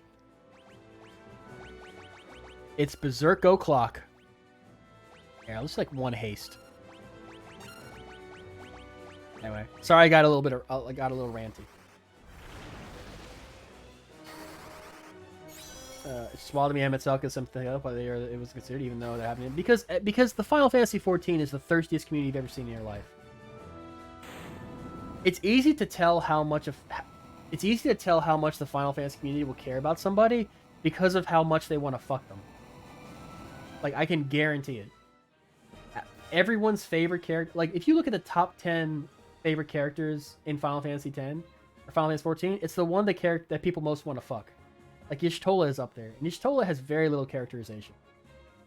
Her character is she's sassy. That's about it. She used to be kind of nerdy, and now she's sassy. That's like all of her character. And she's a good person, but there's nothing that really distinguishes her from every other person. But people love her because they want to fuck her. I think a slight exception to this might be Tataru. I really like Tataru. I love Tataru because she's like a normal person. She's not like a super powered entity or whatever like that. And the twins. Wait, what the? Does walking in the water hurt me? Walking in the water hurts me. Jesus. Whatever, Final Fantasy II. I think the main villain of Final Fantasy II is a more interesting villain than Emet Selch.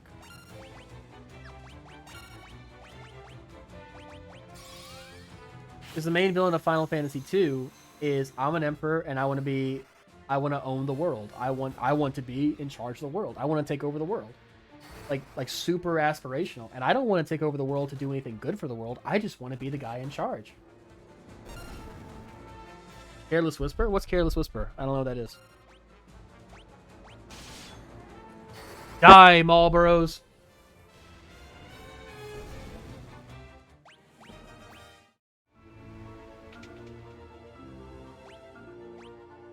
We got 14 chests in here.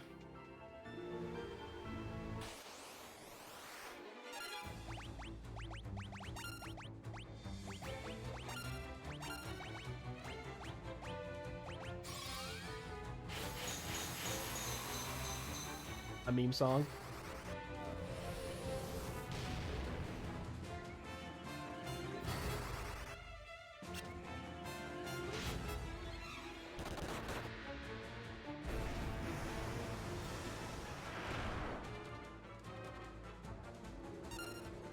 Have I heard this?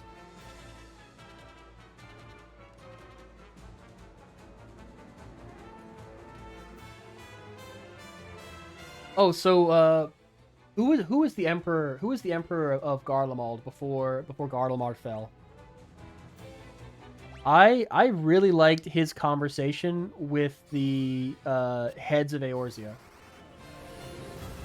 because he's completely convinced that the people of Eorzea allowing the beast tribes to live puts everyone in danger, because the summoning of primals is always a threat as long as the beast tribes live. And summoning of primals destroys the land around it. And then, you know, his whole thing is like, yeah, you might have alliances with the beast tribes, but it's only a matter of time before they break that and start summoning primals. Like, there's no way, once you've opened that Pandora's box, there's no way you can close it again. The only way to be sure is to outright murder them.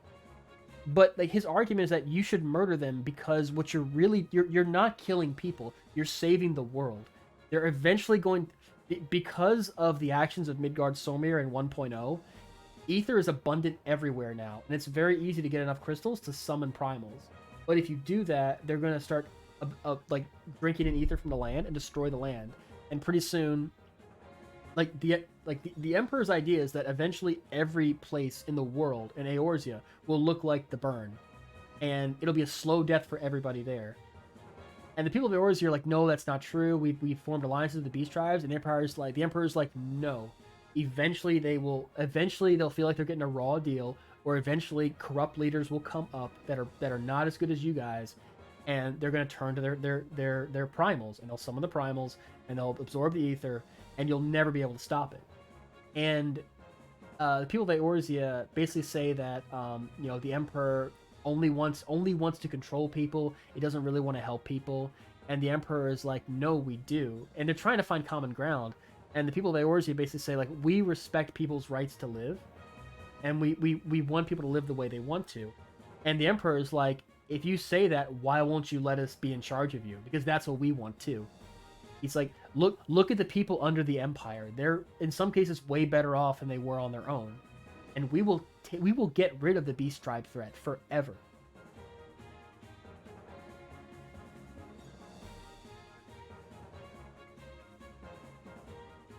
They just lashed out for being conquered. The Emperor makes a good point. Like, the Emperor's points are way more interesting than the Ascian. He's like, eventually the beast tribes will turn to their primals. You won't be able to get rid of them. Like, there's always desperate times in the future of any people.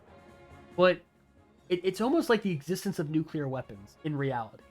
Like, yes, there's always going to be conflicts between countries, and eventually that conflict will get so great that the urge to use a nuclear weapon may override rational thinking. And once you open that Pandora's box, it could be the end of everything. Like, the Emperor is arguing that maybe you shouldn't allow people to exist that have the power to destroy the world. That just them existing is too great a threat. You have to eliminate it. And that's what we want.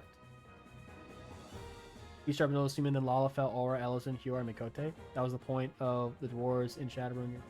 Yeah, like, okay, obviously the Emperor, I believe the Emperor is wrong. I believe you can have a semblance of unity amongst the beast tribes and the, I don't know what they call them. They call them like the sentient races. I forget what they call them. They call them something weird. Like, between the player characters and the beast tribes, I think there can be a unity and you can work together. That's like one of the big parts about what happened at the end of Endwalker. All the beast tribes came together and they helped you get the ether to get to Ultima Thule. Like, I think the Emperor is wrong, but it does make sense. The Emperor's looking at the worst case scenario. He's looking at, what happened in the burn could happen in Eorzea, and like, a lack of resources in the world overall just makes people more desperate and more likely to summon beast tribe. It starts this vicious cycle that's going to end with the world completely drained of ether. And that's the way the Emperor thinks about it. Or at least that's what he says. Maybe he's lying, but that's the point he makes. And honestly, Nanamo doesn't really have an argument against him. The argument is that, oh no, we'll it's like, yeah, you say that, but we'll take care of it. And Emperor's like, yeah, you'll take care of it. How many fucking primals have been summoned in the last year?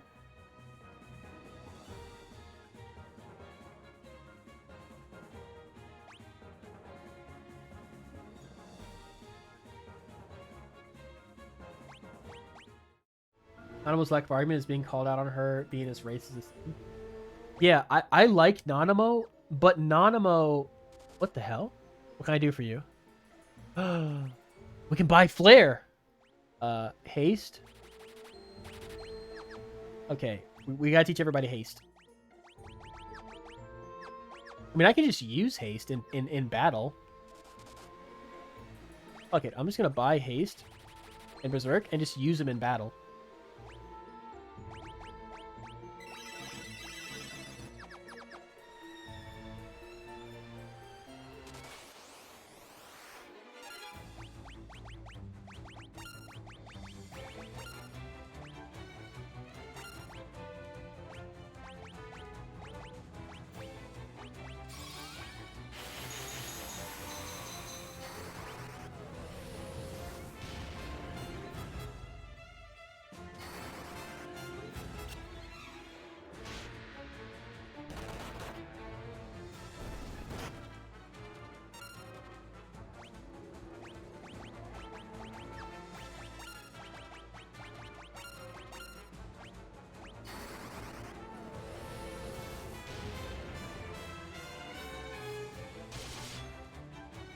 Yeah, it doesn't work. So like motivation on the part of motivation on the part of the Scions when it comes to like saving existence itself, yeah, it's hard to argue against that. Like Endwalker and Shadowbringer is probably the only time where the Warrior of Light was painted as unambiguously good. Stormblood was interesting, especially towards the end, because when it comes time to really justify, you know, not being invaded by the Allagan Empire, or I'm sorry, the Garlean Empire, all I can really say is that we just want to keep having power. We just want to keep being in charge of our own cities. We want to keep having power. And we feel like we're doing the right thing, but we really want to hold on to power.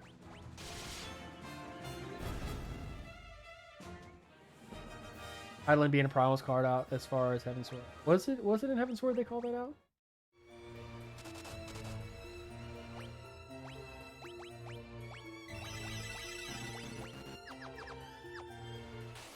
You know, that the truly epic speech in the MSQ roulette too. Why don't you repeat the trick that served you so well as Cartano? Your gods are no better than the primals, icons, one and all. So come.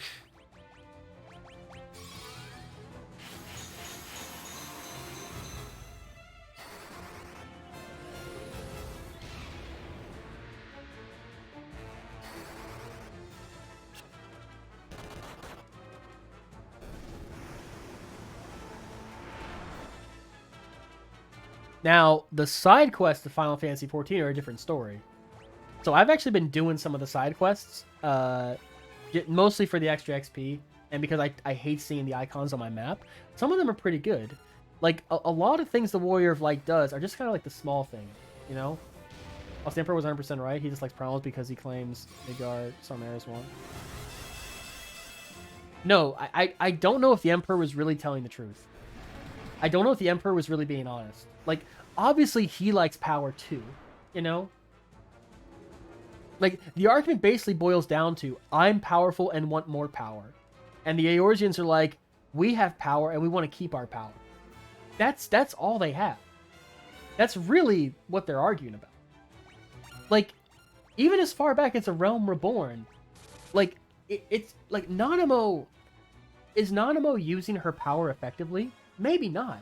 You know, she wants to help the refugees that are from Alamigo, but day-to-day life in Ul'dah is pretty awful unless you're rich.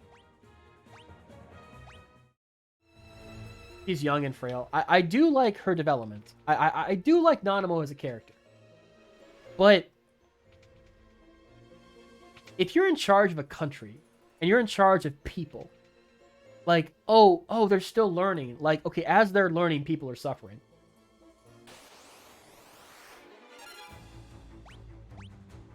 Like, I get it, the Sultana, you know, blah, blah, blah. I get it. Like, I understand. But at the same time, like, don't expect me to have a deference to people just because of how they were born. Oh, they're the Sultana. They just happened to be born. Everybody was born. You just got lucky. That's it. I do like her, don't get me wrong. It wasn't really. Her family died when she was a child, so the government took over and they were corrupt and didn't know how to stop it. Parents were murdered. By the monetarists? Yeah. It's a weird kind of existence in Ul'dah. And it's clear that the writers think Ul'dah is way more interesting than the other. I mean, when was the last time anything happened in Gridania? Like, ever. I don't think Kane Senna has appeared at all since Shadowbringers.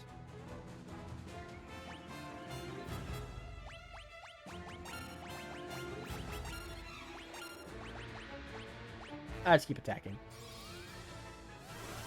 I'm gonna keep using Protect.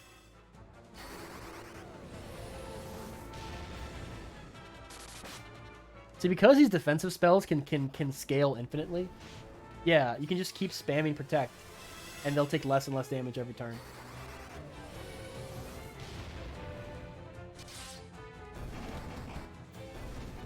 You know who's fucking awesome, though?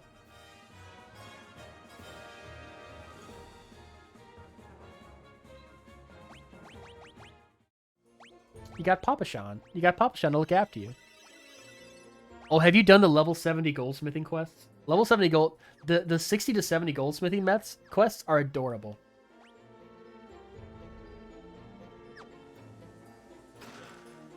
Betrayal Fang? What is Betrayal Fang?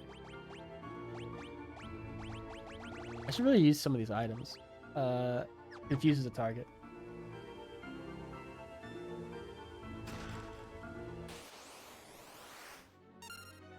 A red dragon. Berserk, attack, and Berserk. Let's do Shell, Protect, and Blink, and we'll just keep Berserking him every turn.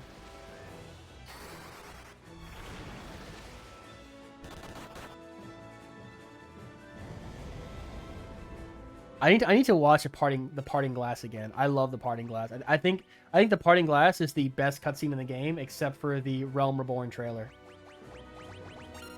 When Bahamut comes out of Dalamud.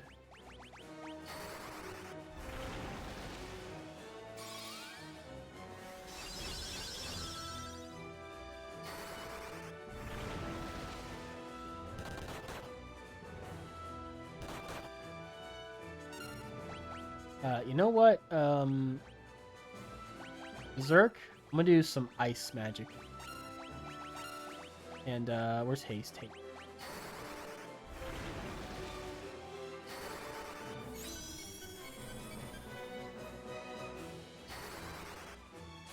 Yeah, that was during Heaven Sword, I think. What? It did 2,000 damage? Yeah, I should have been using Blizzard this whole time.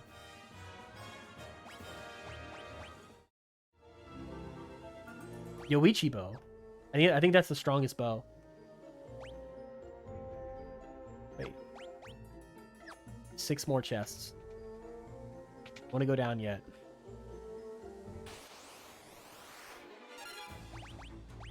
Barrier. Lair. Back.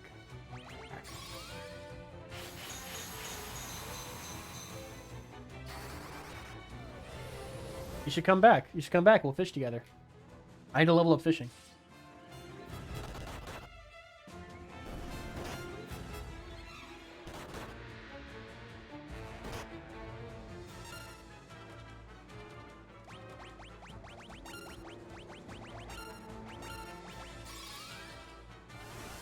Omission wanted to help the Alamigas post Shadowbringer. As he points out, her wanting to help is to give them the ability to grow and will ultimately do nothing. Wanting to help for a cause and having a plan. I did like his point.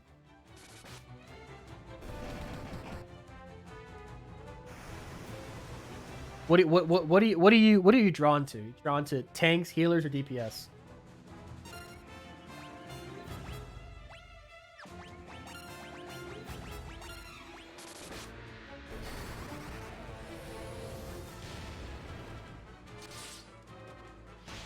So I'll tank, you heal me, or you tank and I'll heal you. We can have a switch relationship. I have not leveled up Gunbreaker or Black Mage. My Black Mage is like level 38. Fuck you. Okay. Have we gone up there? I don't know if we went up there or not. Hey! Dragon Armor! Yo, what does Dragon Armor do? Increases my magic interference to an unhealthy degree.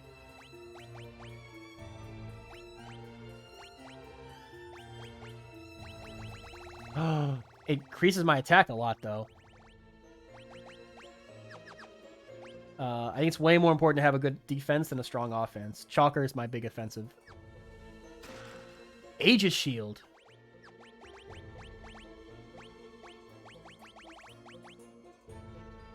A slightly better shield. Holy Lance.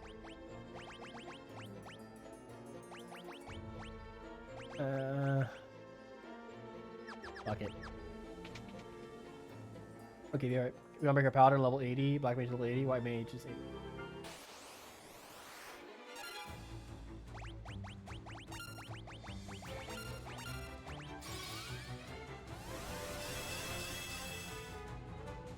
We're fucking going, man.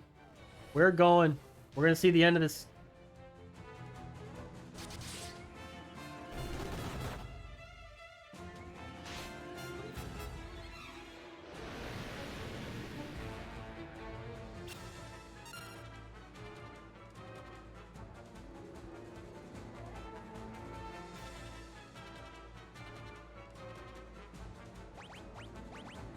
I think Esuna. I can use Esuna.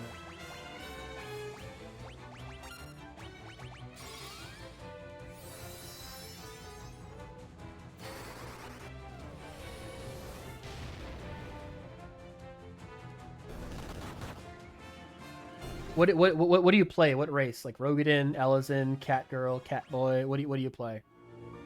Oh, don't tell me. I'm gonna make a prediction. You play a Bunny Boy. A Lalafell. I didn't see that coming. I would have thought...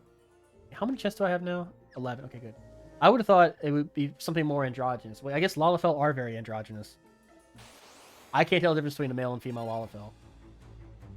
Okay, barrier. Definitely barrier.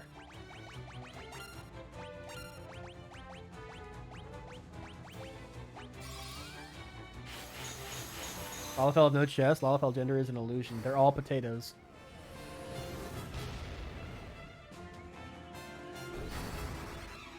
Yo, okay, so every now and then I'll just craft in Limsa.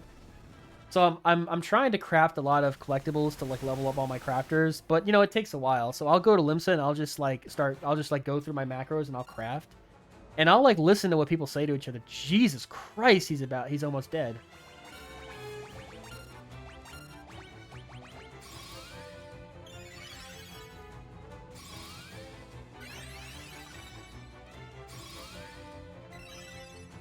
He's 28. Rin, 1700. I've been using white magic with him the entire game, but not Raven. Fucking Christ! Okay. Fuck it. Holy. Fire. Back. We gotta kill at least one of these bitches. I mean, they're vamp. They should be weak against Holy. Fuck you, man. Yeah, that's better.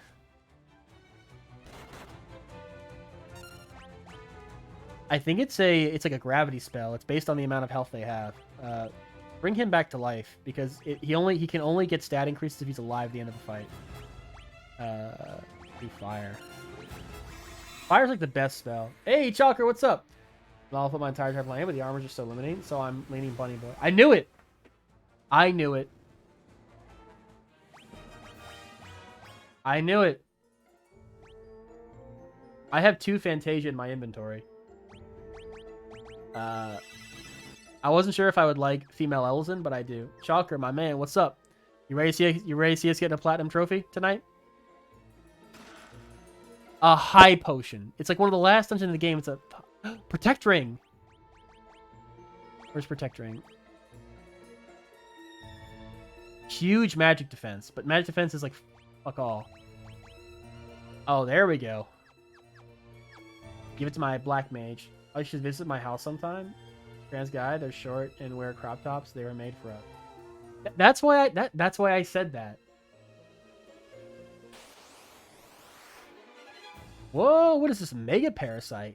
They might cast some status elements on us, so I'm going to hit them with alright, Berserk, Attack, and Blink. Let's plat this. Hell yeah. Well, here's the thing that sucks, though. I'm going to be leveling up. So I have to level up a weapon skill, and I have to level up a spell to level 16. And it's just going to be super grindy. Let's hit him with that Protect, dog. Berserk, Attack, and Blink. Sure, why not? Let's keep blinking. I don't know what they can do to me, and I don't want to find out. Like... So Chalker's going to kill everything in one turn.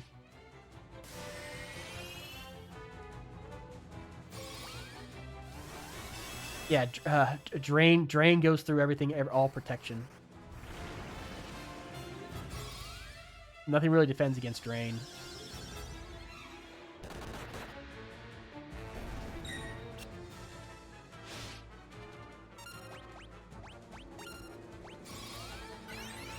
I probably don't need a Berserk Chalker anymore, but fuck it, we're gonna do it.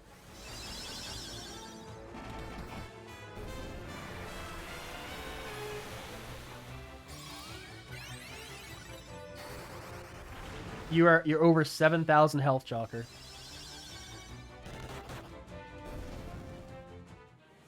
Yay! Raven's Blink leveled up.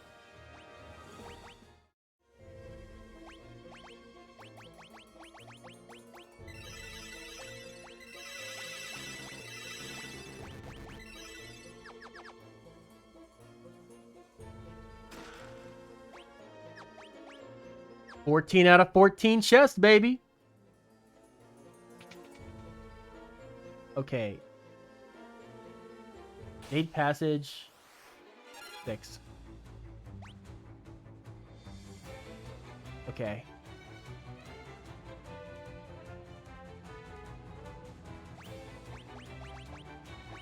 They try to cast status effects on me. I don't really remember them doing that.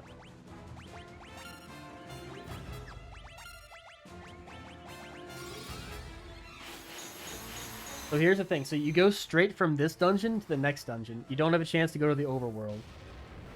Which means I won't be able to recover any of my MP. So what I might do is I might go back to the surface with the teleport spell and use a cottage and then go through again just to level up some more. Because once we go into the final dungeon and we defeat the final boss, like I want that to be the last thing we do. Kind of bummed about FF7 Rebirth wasn't the Sony thing. You think that means it's going to be delayed? I can wait. I can wait for FF7 Remake.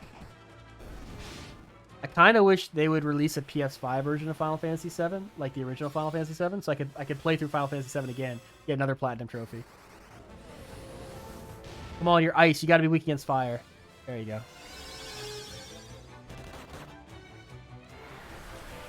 I'm super confident that I could get to the final boss right now and kill him, but I would still have to level up I'd have to level up at least one spell and one weapon skill to level 16. And Shulker, your hands do not want to level up. I don't know what's going on.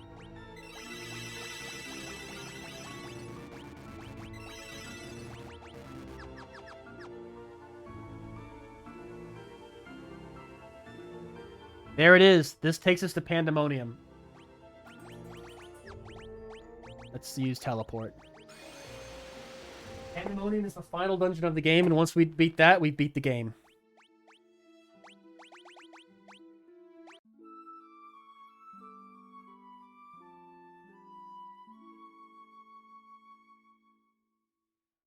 So we should have 117 enemies right now in our bestiary. 114? What are we missing? I guess we'll go through the dungeon again. You know what? I'm gonna try something. I am going to try... I'm gonna get in a fight and attack myself. So, we're going to defeat all but one of these enemies. And we're gonna leave that enemy alive. And we're gonna start attacking each other.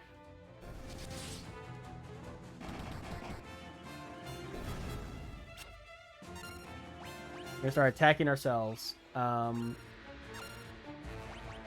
So, Chalker, you're gonna punch yourself.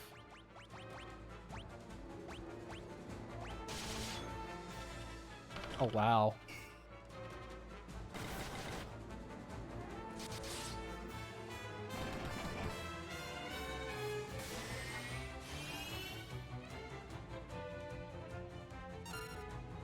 He's just gonna cure every turn, and she's gonna keep attacking Chalker to heal him, and Chalker's gonna attack himself, and he's gonna attack himself. And we're gonna set up a little loop.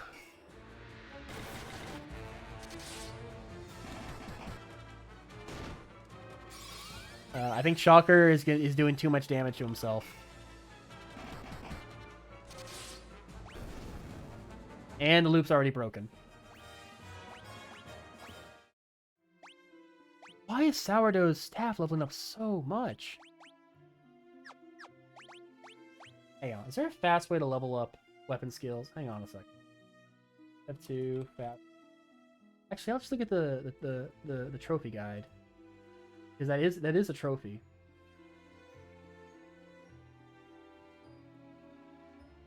Guide.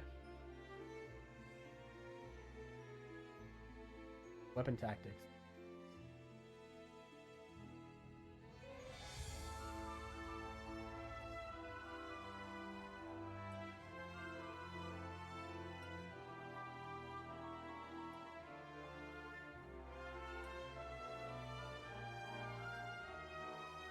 Oh, hang on a second.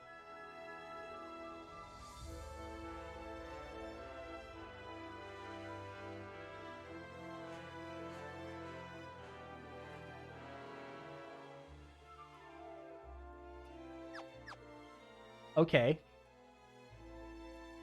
We need to get in a fight that we're probably not going to lose.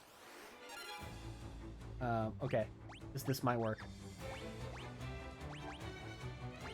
Oh. Okay, we're going to level Therian's sword skill up to 16, and it's going to be... It could take like an hour. But first, we're going to spam some... Let's do... Berserk, attack, and blink. And we're just going to keep doing that.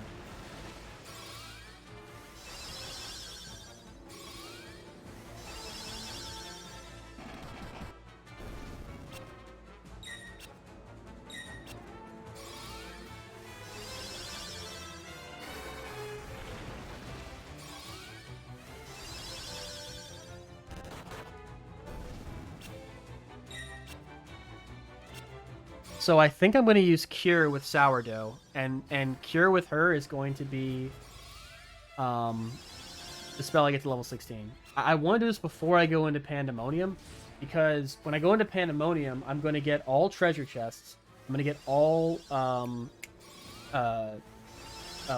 enemies defeated, and I'm going to get the one for beating the game. And once I get the one for beating the game, then I'm going to get the Platinum Trophy.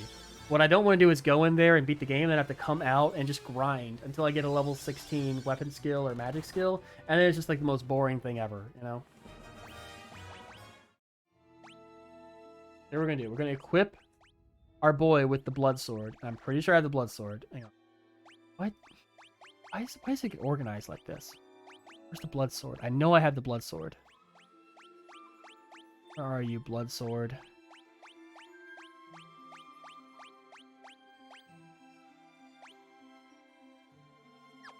Oh no. Oh no. Oh, thank God. Where's the blood sword? Oh, I passed it? Oh, Jesus Christ.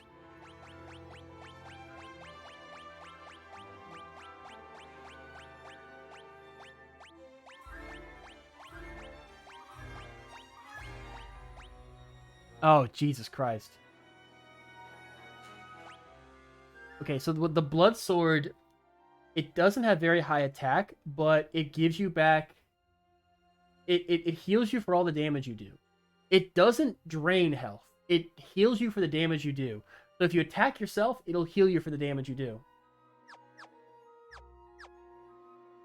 So you can pretty much attack yourself endlessly. The hell are these things? All right, we're gonna use blink. We're gonna use all of our like abilities.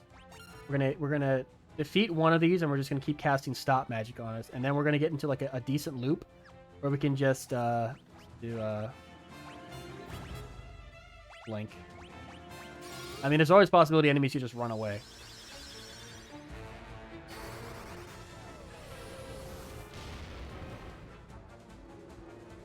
Damn. I need to use barrier.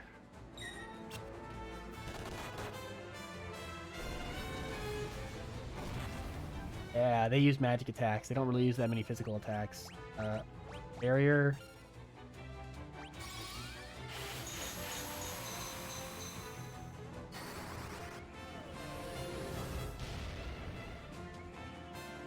Unfortunately, you can only level up once in a fight, so we'd have to fight at least. I think his sword skill is level 9 or level 10.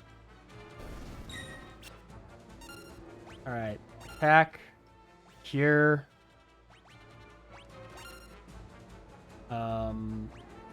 defend. No, berserk, and let's use all. No, haste.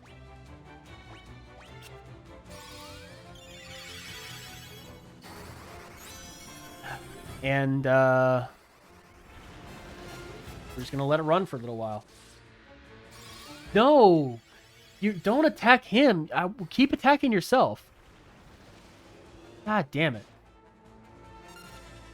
What if I cured... Hang on a second.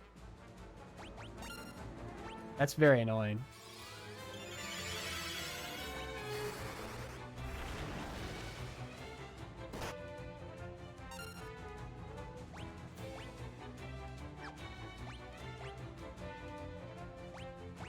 If I attack him, but I cure him.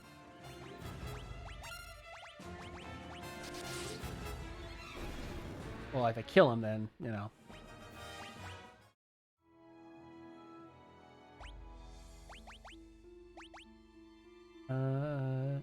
Level 9.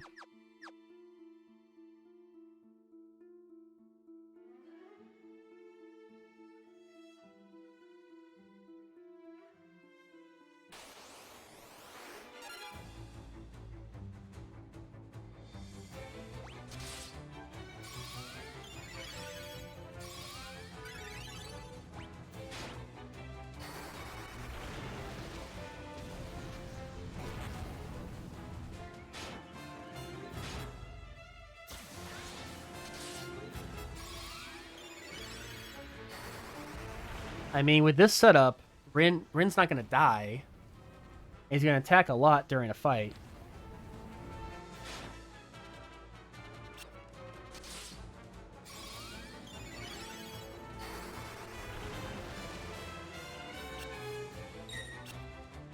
I mean, I guess they could blind him. And they wouldn't be able to attack, and they would just slowly kill him when he couldn't regenerate. That's a really good way. I mean, there's gonna be a YouTube video. FF2 level 16 weapons. Easiest way to do it. Easy weapon leveling with the blood sword. Let's see.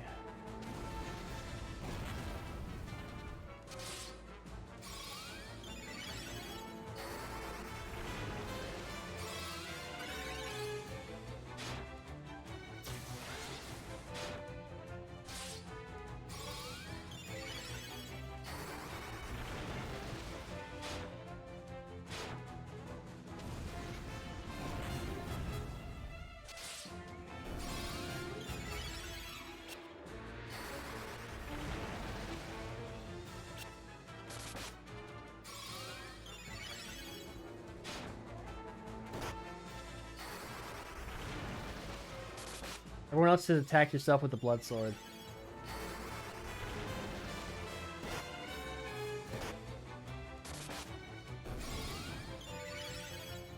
Okay, so you can't do this. Well, you know what? Maybe I'll just do it like this. That way I can level up other things.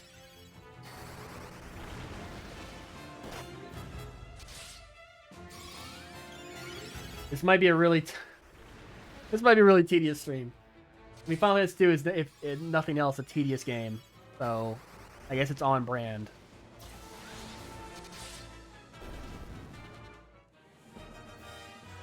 Okay, so that was about half a level for the sword for Rin. And Berserk leveled up.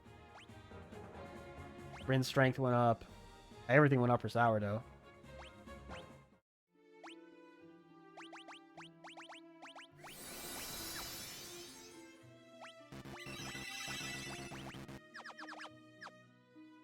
Let's go to a different place. Go to a place the enemies aren't so... meh.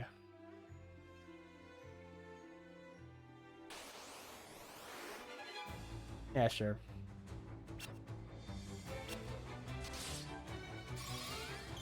There's a limit to how much you can level up in one fight as well. You have to kind of space it out between multiple fights.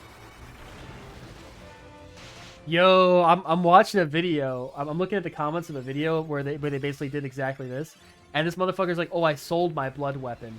It's like, oh, you poor bastard. There's no way else to get another one.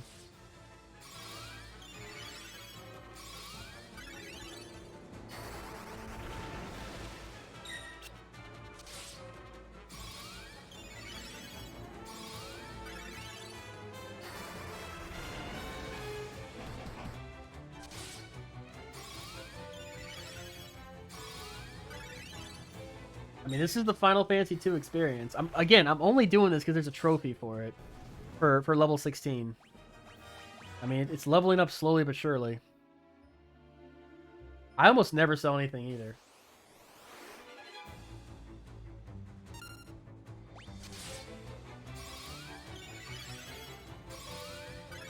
And the more I fight, the more my strength goes up. And the more my skill goes up, the more times I can attack in one turn. So the stronger I'm going to get with the sword.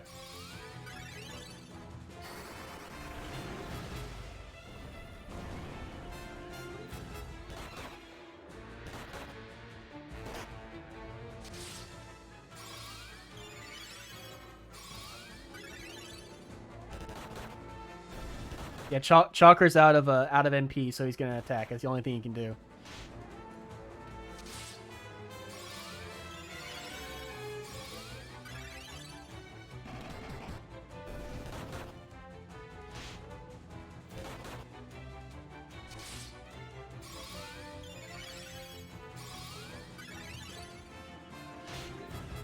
Dun dun diddle diddle diddle diddle diddle dun dun dun dun dun dun.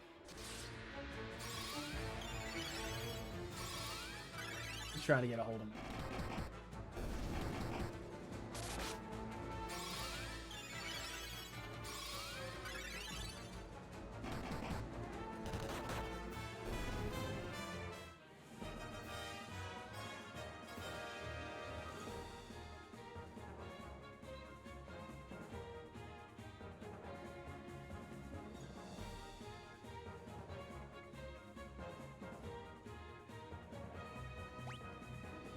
Damn, look, everything went up for wow. Fuck it. I bought almost 50 cottages. I'm gonna use them all.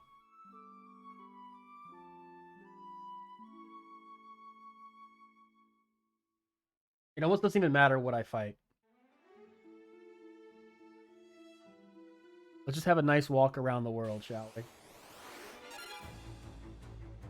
Let's attack. Let's use something else. How about haste, berserk, and berserk, or haste.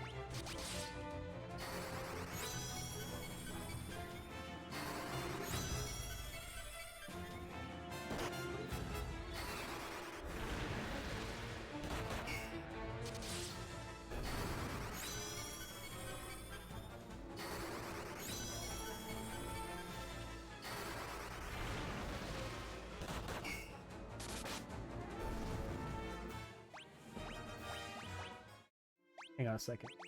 Configuration, cursor, memory on. Oh shit! Hang on a second.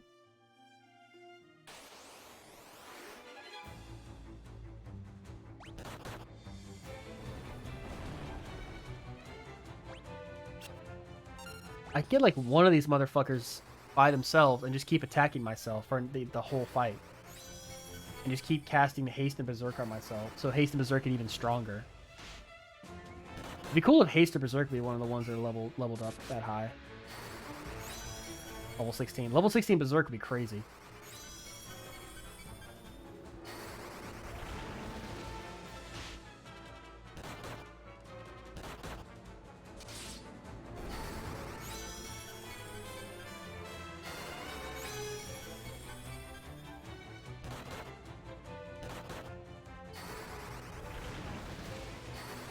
I love how Chalk went from having like no MP at all to now having well over 100 when it took so long to get to that point before.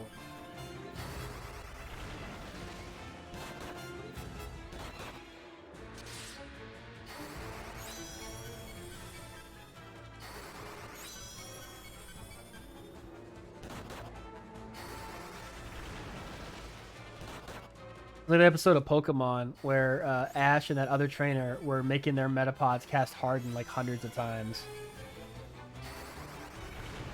Certainly not any phallic imagery in that episode.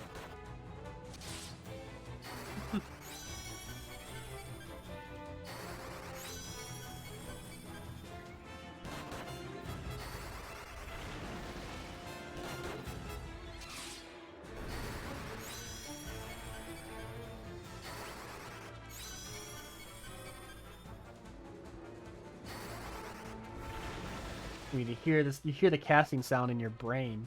You hear it in your sleep. Okay, so I should be able to attack myself. Let's haste and berserk ourselves and keep haste. All right. So as long as I don't do enough damage to kill myself in one hit, I'll keep regaining health. And the more health I lose and gain over the course of a fight, the bigger my boost will be towards the end. Fuck you, it didn't do it. Even with haste memory, it didn't do it. Whatever, fuck it. It won't let you keep attacking yourself if you turn on auto battle. It just won't let you keep attacking yourself, even if you put cursor to memory. Damn.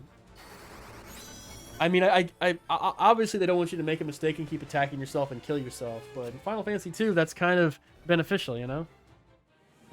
Boom. Sword leveled up. Shield leveled up. Berserk and Haste leveled up. Fucking MP went up. MP went up for everybody. Bro,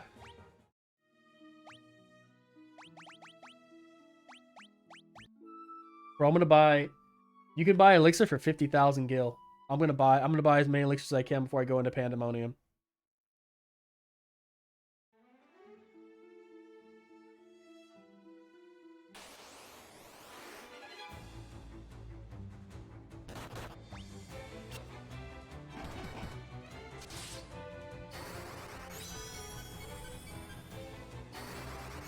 How many times do you have to cast? I think you have to cast Haste and Berserk.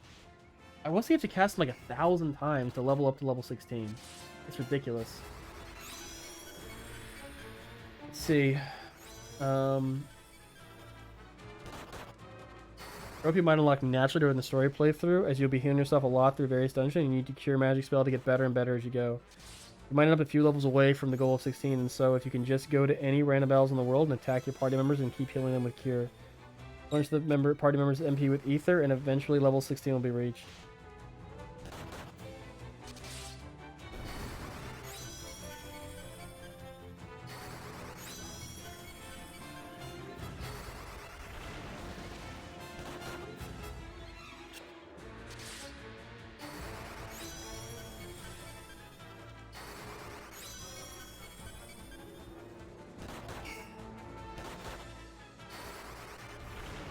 Every now and then I'll go to a different location around the world map just to kind of keep my sanity. I don't really know what...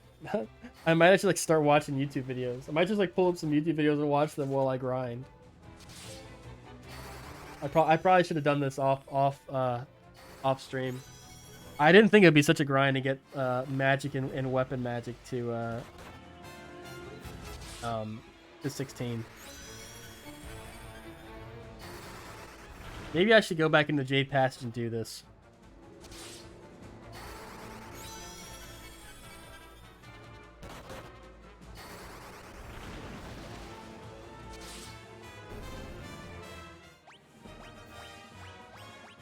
Maybe I'll give Sourdough some defensive magic.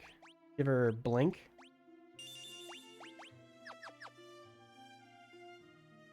I'll give her something like... I'll give her like Protect. Protect and Shell. I'll give some of the other guys some defensive magic. They can just keep spamming defensive magic while Rin keeps attacking.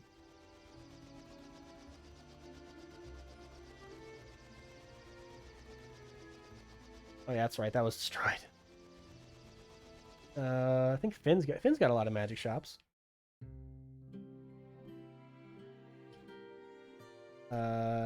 Doesn't it? This one it does. Or is it Mysidia? Mysidia has a lot of magic. Oh, come on. Slow.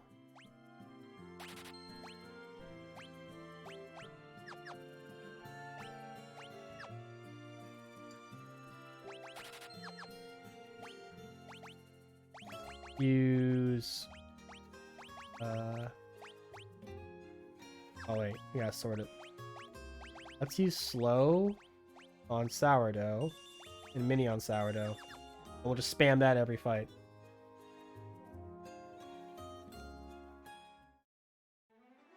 We gotta go to Mericidia or Mysidia so we can get Protect. That'll make our grinding a bit more. That'll make our grinding a bit more. Oh, fuck you. That'll make our grinding a bit more. Oh, you motherfucker. Oh, what is this shit? Alright.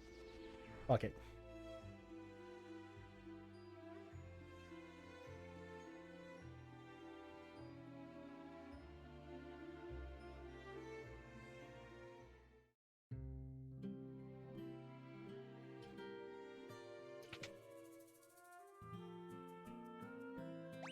Give me Barrier.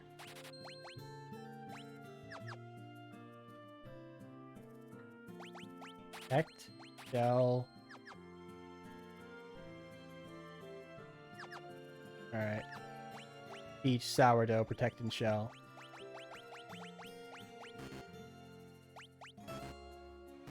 Oh, that's all she can learn. Okay, teach Raven Protect and Shell. And Barrier.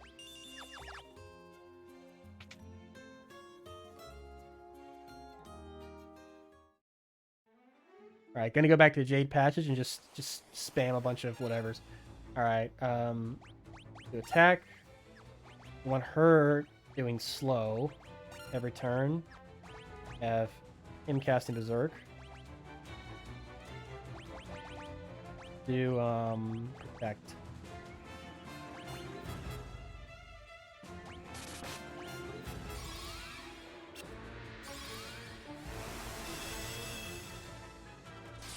I'm gonna teach Blink to Chalker, and then Chalker can cast Blink.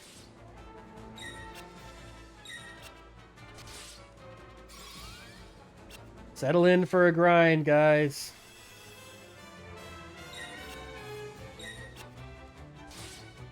Shit, maybe the grind will be so bad I won't be able to do it tonight.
Blink to Chalker.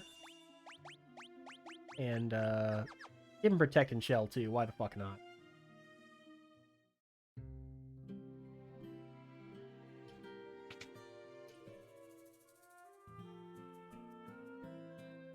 I don't know why his hands don't level up anymore.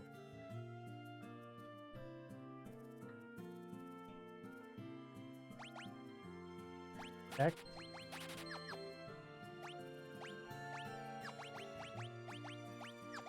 Can you, like, sort magic?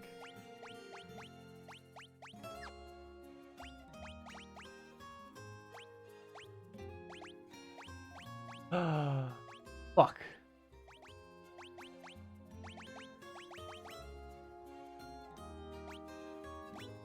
Can sort them in a way.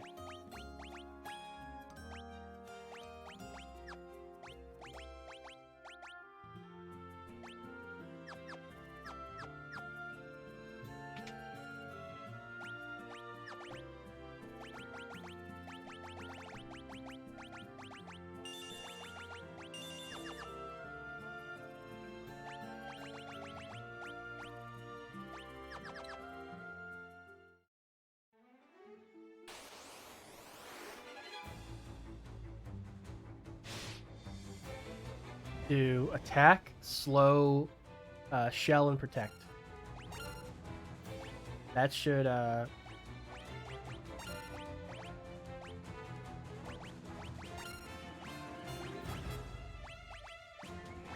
shell. There's shell.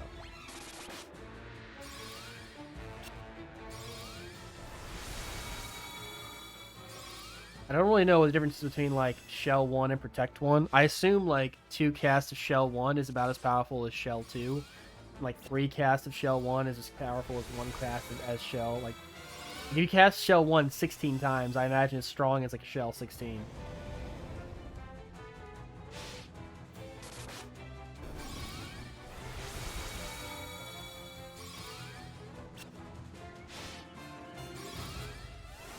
Damn, Raven be getting fucked up, though.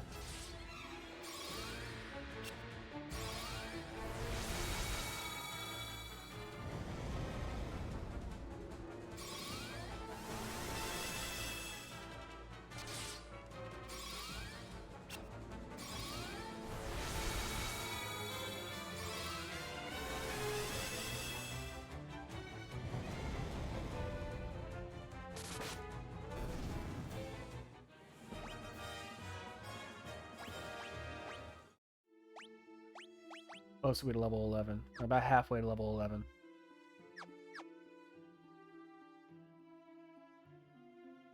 Gonna go back into the Jade Passage.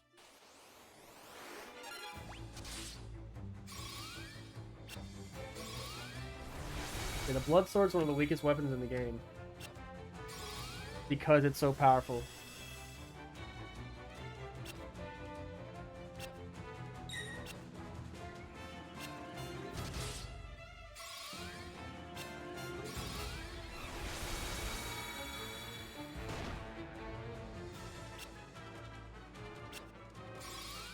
I think Raven's gonna die.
Let's just go in the Jade Passage.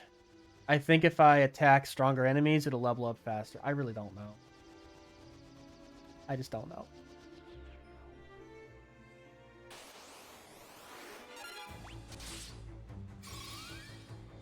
It's kind of cool how enemies around the Jade Passage have the same, are like the same encounter tables as inside the Jade Passage. Like they're kind of pouring out of the Jade Passage. Yeah, I don't know if you guys caught that, but the Jade Passage is apparently a passage to hell.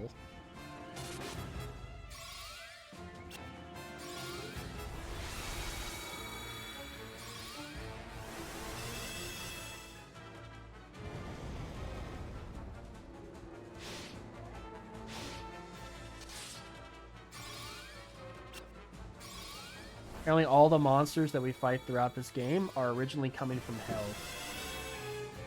So when the Emperor went to hell, he basically just went to the source of all the monsters.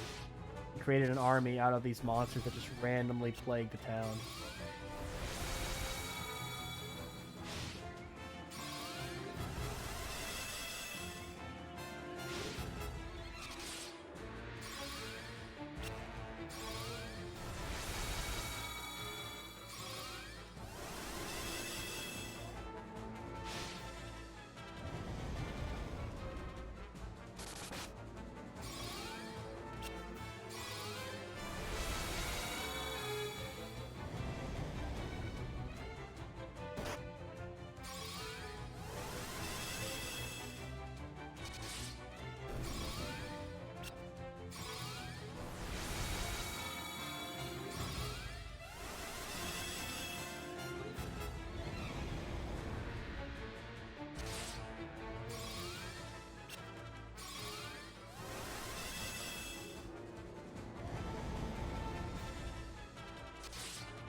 It's just something you don't have to do in Final Fantasy 1. Hey, sword and shield leveled up though.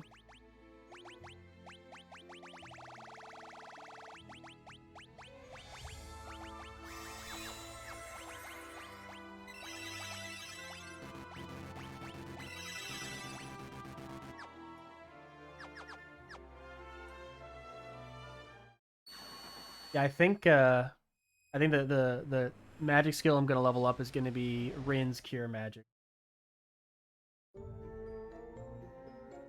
Oh, can you not skip this? Why would you never skip it?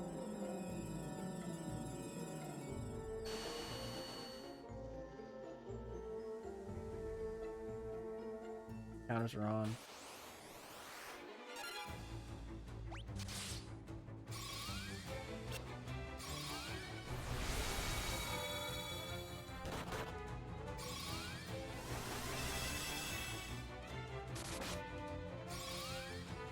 Bro, I might kill this dude in only a couple of turns.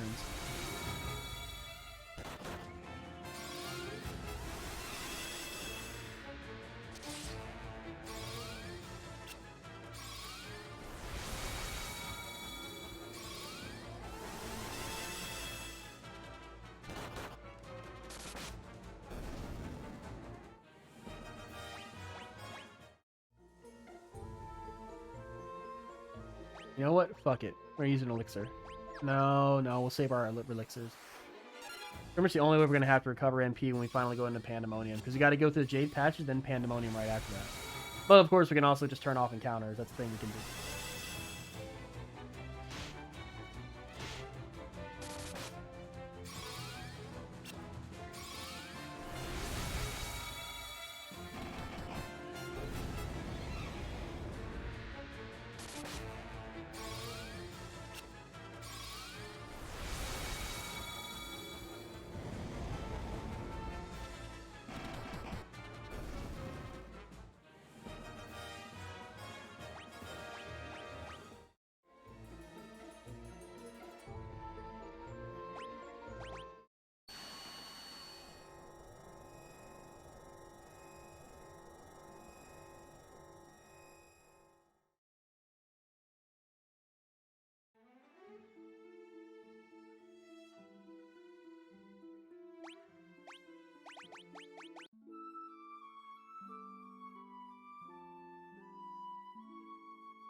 I've been going in and out of this dungeon a lot.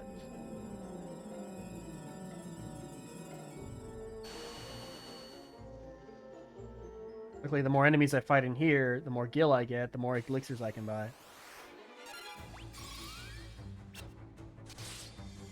Why does it... That's the thing. Because, like, when you first get a lot of these status affecting spells, they don't work. It's like, it's kind of a meme that, like, status effects just don't work in a lot of Final Fantasy, so most people just don't even bother with them. But it's even worse in Final Fantasy 2 because when you get them, they're going to be level 1 and almost guaranteed they're not going to work unless you intentionally grind them out or level them up. And it's already a really grindy game, and you don't really want to do that. With this door?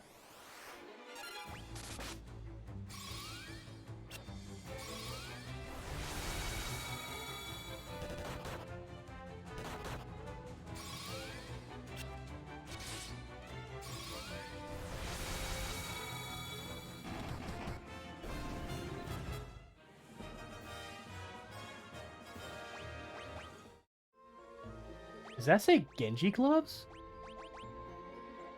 Holy shit. Evasion goes down, though.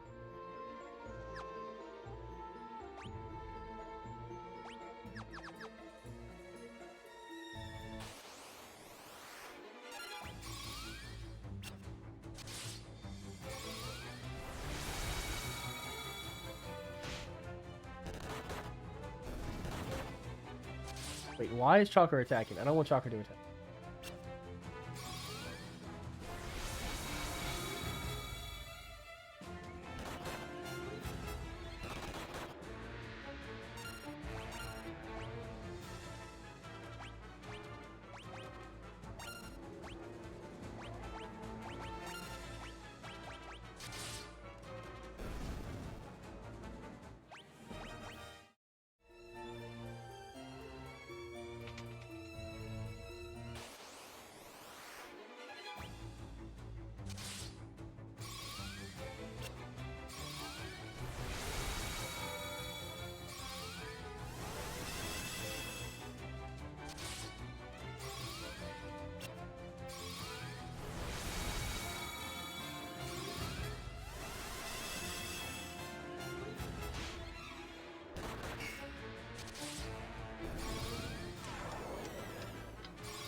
How... A minute before we get there. Yeah, we're probably gonna have 1,000,000 gil by the time we get there.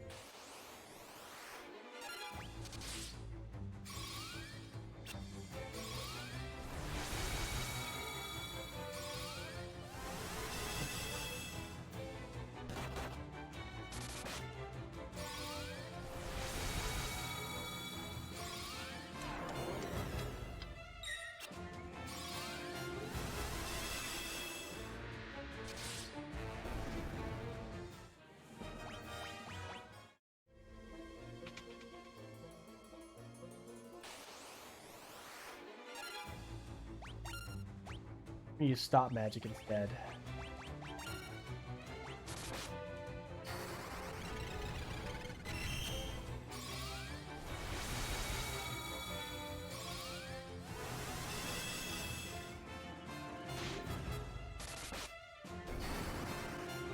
No, we should definitely use Toad magic.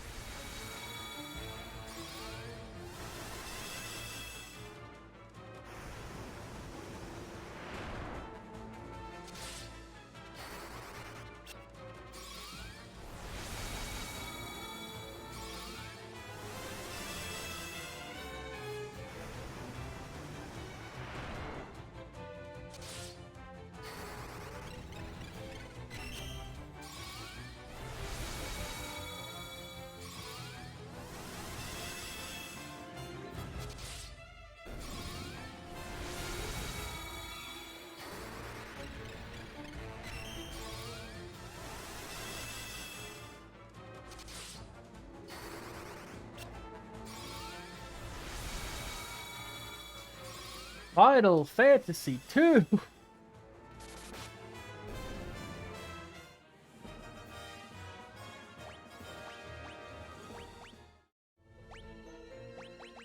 Yep, Toad. Yeah, she has Toad. Start spamming Toad with her instead.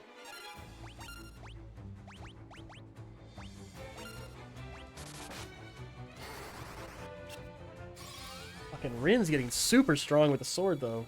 Doing ridiculous damage.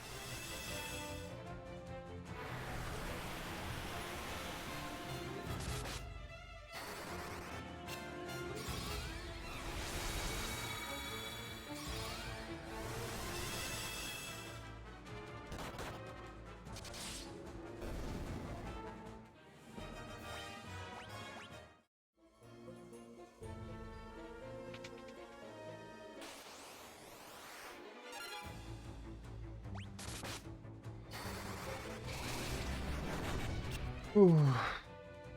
Do, do, do, do, do, do, do, do.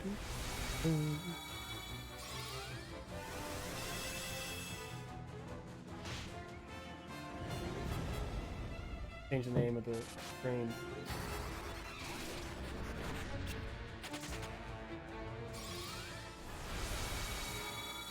Oh.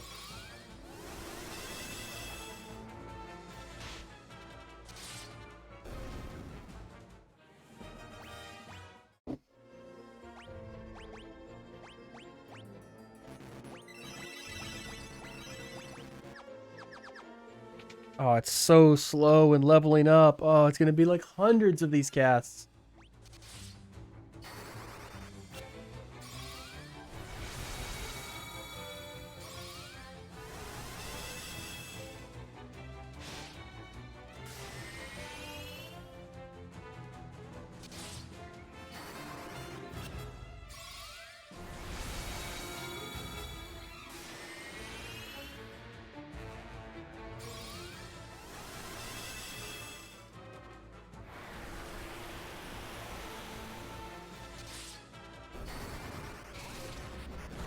Hey! Do enemies just run away as soon as they turn into toads?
Easily the grindiest Final Fantasy there is. Because there's no real way to speed it up. You have to cast the spell. And yeah, I guess it's slightly better if you're casting it on like higher level enemies because you get more gil out of it, but like, you know, every other Final Fantasy, it's like there's a certain enemy somewhere, or there's a certain like item, or a certain piece of equipment, or certain material, like something that'll just make it faster. Here, it's just keep casting the same fucking spell over and over and over again.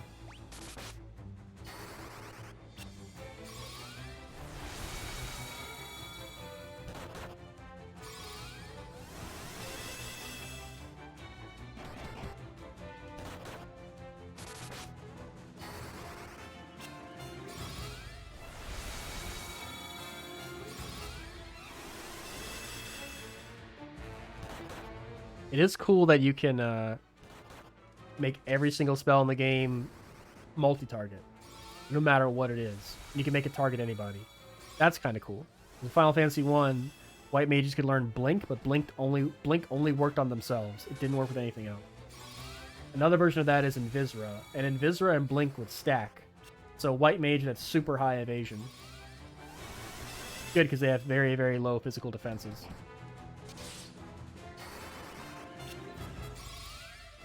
If you wanted to bother wasting a turn to even teach that.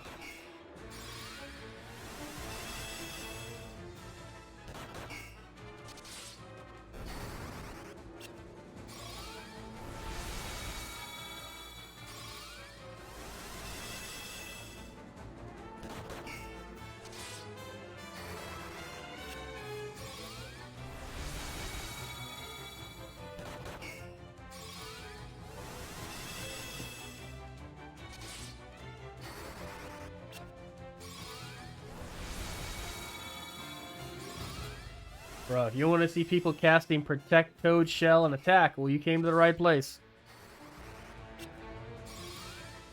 This is worse than drawing magic in Final Fantasy VIII, which isn't awful. You only have to draw magic a couple of times at the very beginning to just get started. After that, you can just get magic through cards. There we go. How close are we to level 12? 2/3 of the way there.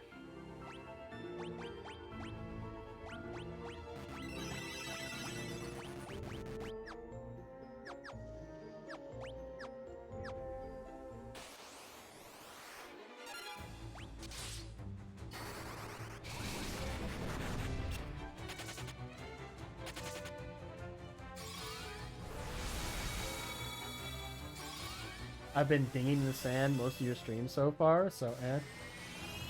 Oh, digging. I was pretty sure you said that, but I'm like, dinging? You mean like when you level up an MMO, you say ding?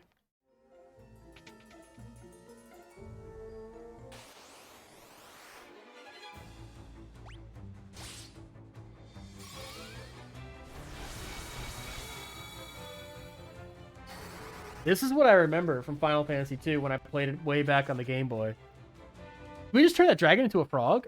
God damn. Okay, Toad spell's getting pretty powerful. Maybe it's because Sourdough's intellect is so high, she just has a better success rate with it than Raven. Because Raven has barely any intellect and his magical interference is super high.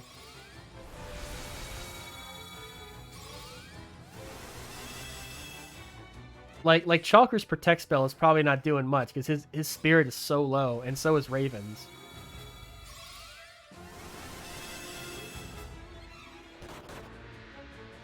Well, actually, maybe not.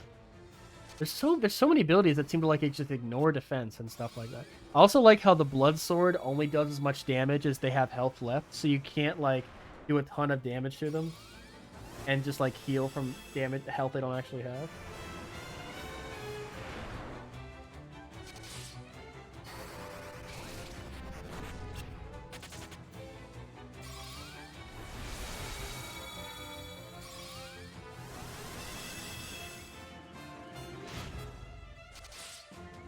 Think so. I need to get a weapon skill and a magic skill to level 16.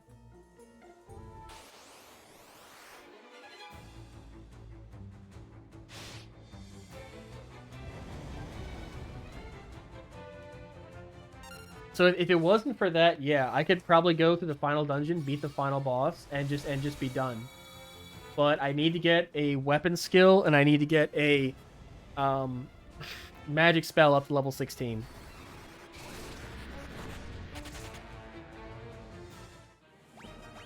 What I could do is just get in one fight and set up a loop. Hang on a second. I need to get out of here. We need to leave. I can just set up a loop where I just attack myself and cure myself every turn. But you can only level up one level per fight, so I still have to get into multiple fights to do that. There's still some enemies I haven't encountered in the Jade Passage, so I'm just kind of going through there until I run out of NP, then coming back, and then going back in. It's, yeah. My plan is, most likely, it's going to be Rin's Cure Magic that gets to 16 first. But here's the thing, you have to do it in a battle. You can't do it outside of battle, it doesn't work. For whatever reason, it won't, like... Maybe I should save. Shit. I'll save when I get out of here. Yeah, there's a trophy called Weapon Tactics and Magic Tactics, and luckily you only have to get one of them at level 16. Level 16, I don't think I ever got anything to level 16 when I played through on the Game Boy. It seems like such a... No. Damn it. We don't want to attack with Chalker. I do love how the second they turn into a frog, they run away. So you never get to attack them.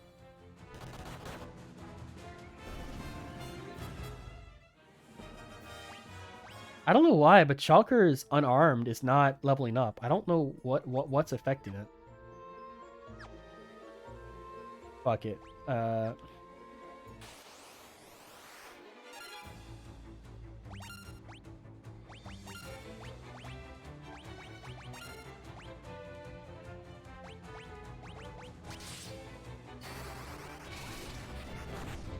Damn, Toad is getting really effective.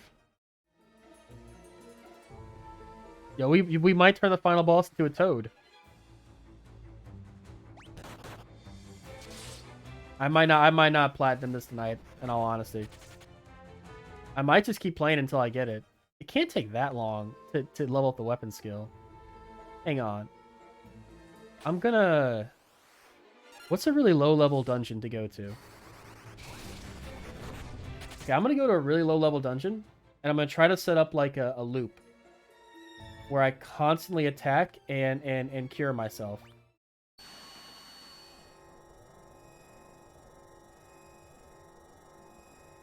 Well, no, you can't.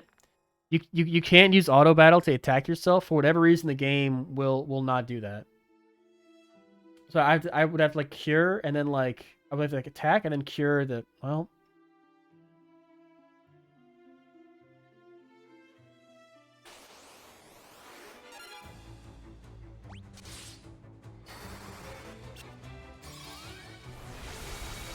Bro, it's gonna be so many fights.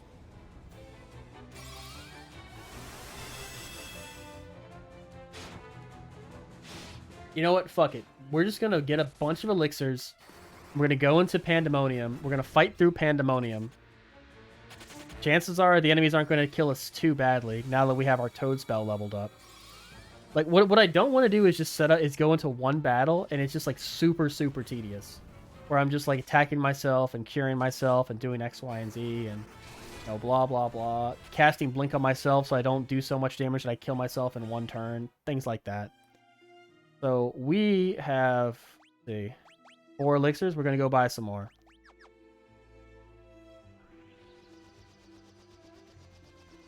Best place to buy elixirs. Probably Finn. Finn should have most, if not everything we need. We can't land on somebody's house.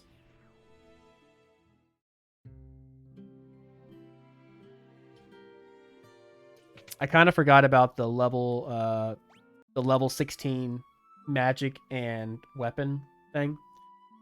If we had I probably should have done this off stream, but once I started uploading all the VODs to the new channel, I don't have a so what did I want to do here? Oh yeah, item shop. I only ever play this stuff on stream so that you guys can see everything. I don't want that. I want... Oh, who sells elixirs? There we go.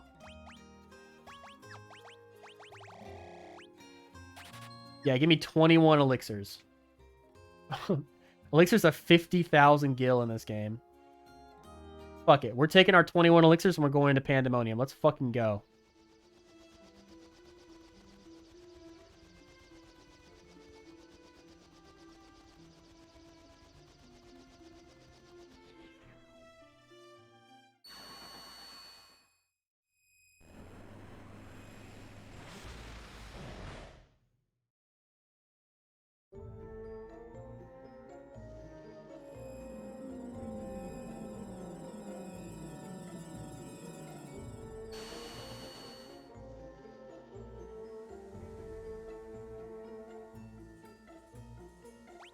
I think I'll spam protect and blink with Raven, and I'll just attack with Chalker and Rin and use Toad every turn with Sourdough. That's the plan. Toad, attack, and just spam protect. Raven has 455 MP. He can cast Protect 455 times. The level of your spell is the how much MP it costs. I got a moth in my room.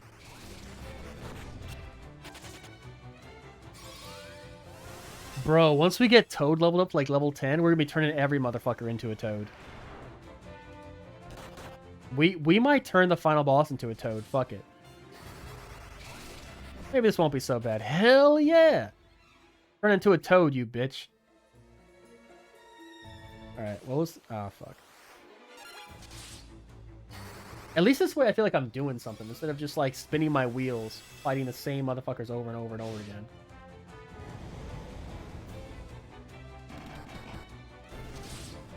It feels like way more enemies use physical attacks anyway. And magical attacks don't really seem to do that much damage to me, just period.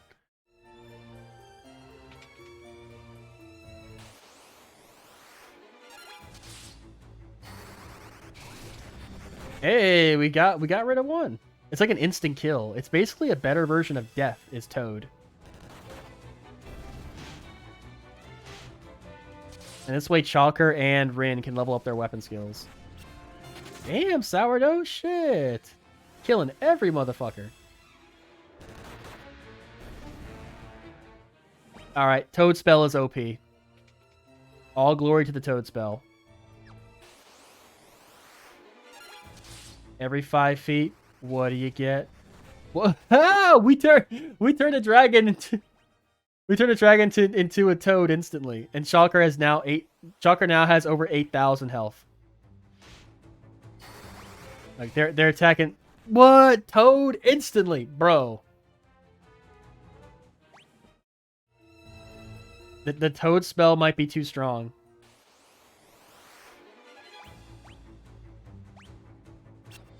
I sense great Toad in you. Did that motherfucker just try to cast Bad Breath on all of us? Holy shit. 2 Toads? Bro, Sourdough's getting too strong. The Toad spell is way too strong. We might not be able to attack enough enemies to level up our weapon skills because Toad's gonna be turning everything into Toads. Bro, Toad took out 3 of those 4 enemies. How much is Toad? Toad is getting very, very strong. I want to say no enemy or boss in the game is immune to Toad. Like, if you level up Toad enough, you can turn the final boss into a Toad. Yo, let's do it. Let's turn the final boss into a Toad. That means we have to get Toad to level 16, though. Meaning, like, probably 1,000 casts of Toad. I'm fucking game if you guys are. Oh no, Great Marlboros, turn him into Toads. Yo, that motherfucker ran away. He's like, I'm not getting turned into a Toad. This motherfucker got every stat spec under the sun. Think I care? Nah. I'm turning y'all bitches into Toads. Oh shit. One of y'all got turned into a Toad.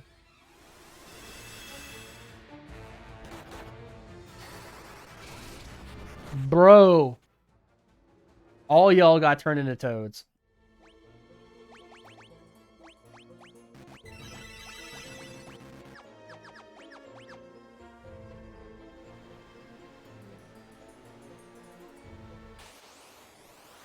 I've been leveling up Sourdough's magic stat this whole game for a reason.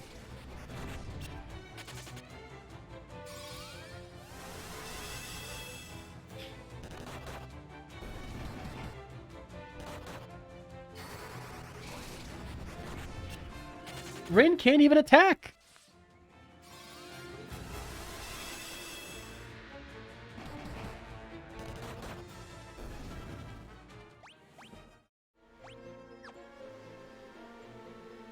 I'm invincible. The Toad spell has made me a god amongst men. 2 Toads? Bro.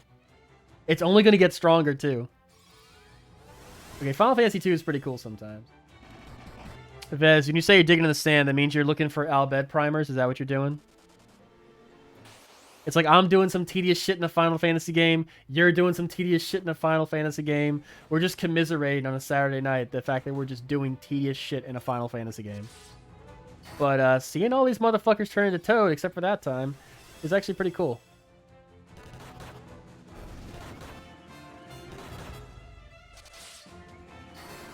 It's also kind of nice that Rin is always full health because of the Blood Sword, even though the Blood Sword doesn't do much damage.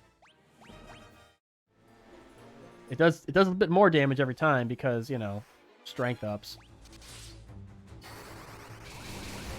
They all turned into Toads. Not a single enemy has tried to fight me once turned into a Toad.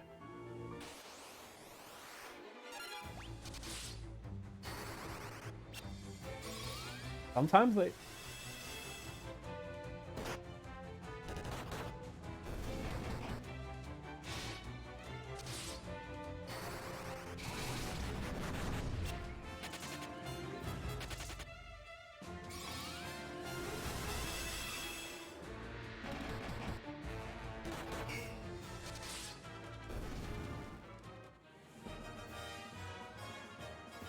I'm not even paying attention. Because I know my guys are going to come out ahead.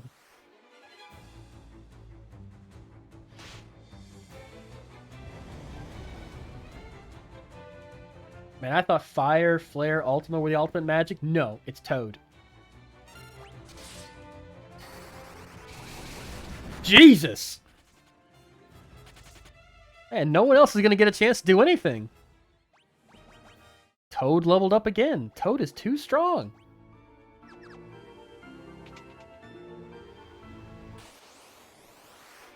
Oh no, some of the toughest enemies in the game. Ode 7. They're gone. Bro. I guess the success rate is whatever level the spell is multiplied by your magic and intellect stats. Like, I don't know how it works. Can we turn... I don't think we can turn vampire ladies into Toads. Maybe we can. I think undead are pretty much immune to all status effects in OG Final Fantasy. To the point where, like, Drain and Osmos works the opposite way for them. Bro, you by yourself. You know you're getting toaded. 15,000 kill.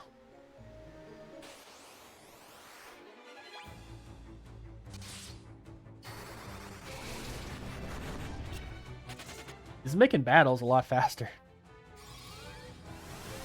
I wonder if I could level up Toad by casting it on myself. Well, no, I can't, because then I'll turn into a Toad and I can't cast Toad anymore. Bro. What's back here? Nothing. Apparently 3 Abyss Worms are back here.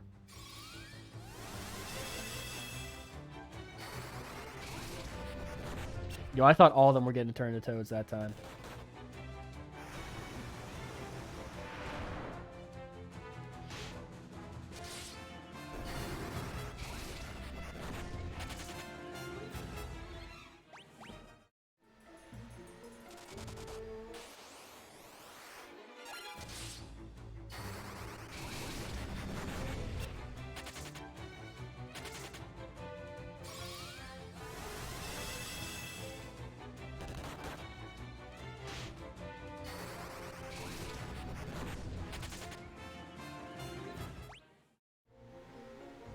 Nothing in here, is there? Yep.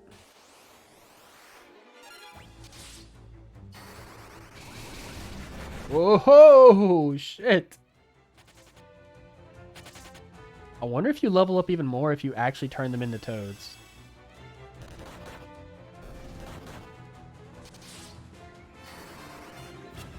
Oh, the Blood Surge works in reverse with Undead. Fuck it. And Undead are really a threat in these early Final Fantasies. And there's so many of them, too. Yeah, but all these things that aren't undead will give me my health back. Fucking Raven over there is gonna end up with like Protect 17 by the end of this. Just spam and protect every single turn.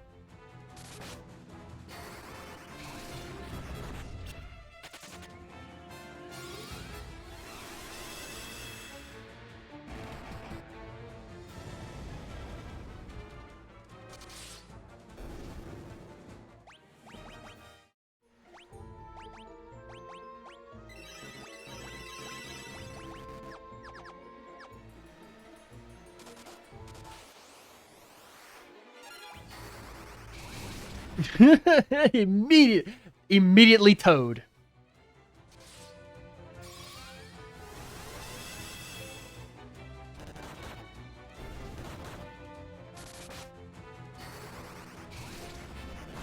Three of the four of them got taken out by Toad.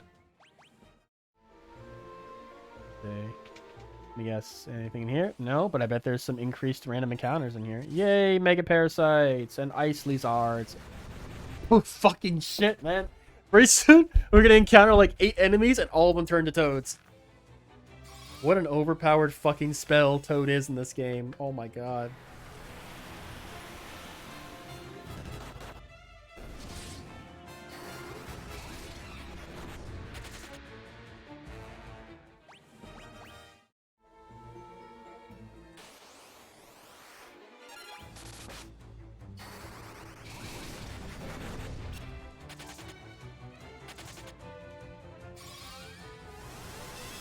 I'm so glad I leveled up her intellect skill. Still, yeah, her intellect so high and her magic so high throughout this playthrough.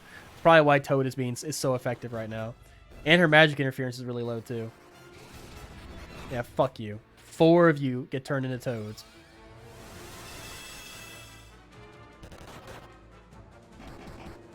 And every turn my defenses are going up, so you can't. There's no way you're gonna be able to beat me.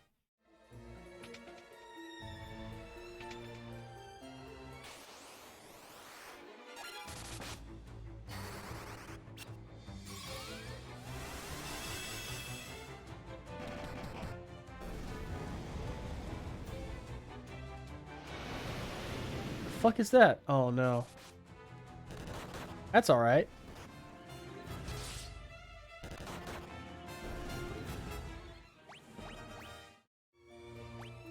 Oh, they're still turned to, let's see, Asuna.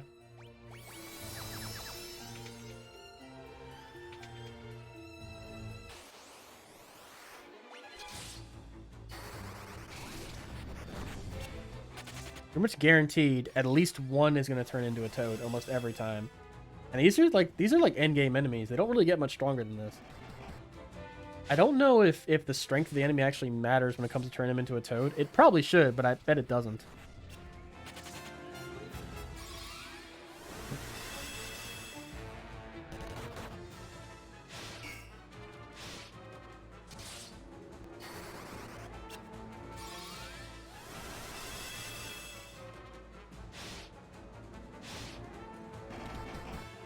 Fuck it, we're going to Pandemonium. If we're going to level up, we're going to level up in Pandemonium with our elixirs.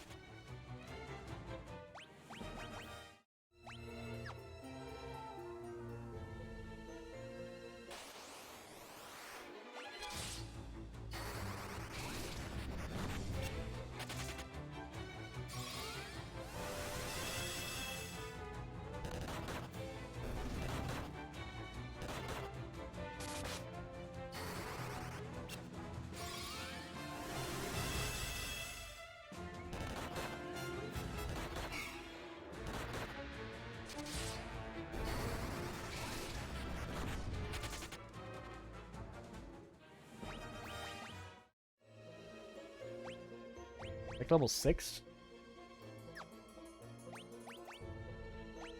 Protect level 6?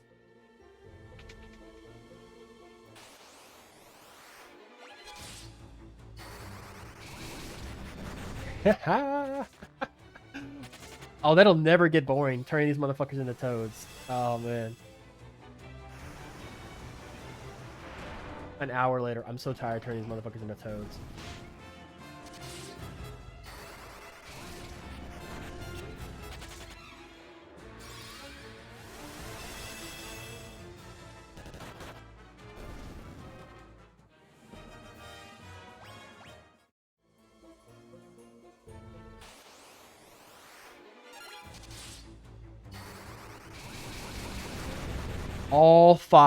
All five into toads. And not a one of them are going to try to fight me.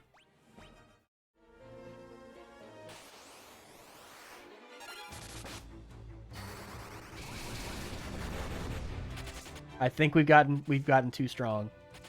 Random battle's just not a thing anymore because we can just toad everything. And Toad is still leveling up. I may have gone too far in a few places.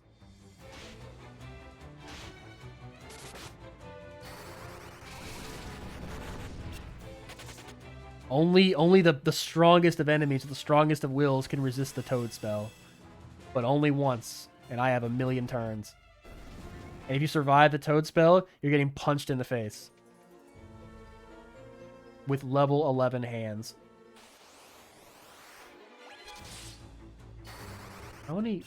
How should my beast? Where's my bestiary look right now? The bestiary should look like 117.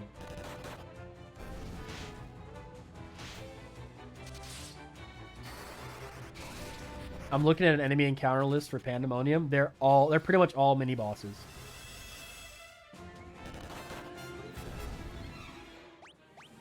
I should have 117 bestiary entries right now.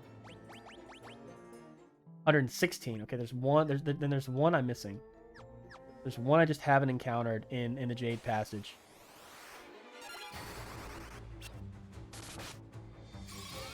What is it?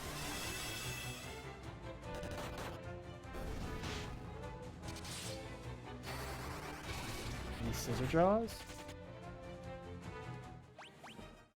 Yeah, I want to say scissor jaws. So number 32. 34.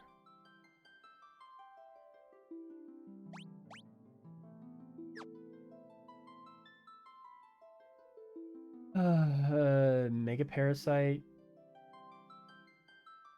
Mega Parasite. Oh yeah, the things I've been encountering a lot. How about... I feel like I've encountered all these though. Fuck it. I must have encountered all the random encounters by now. There's...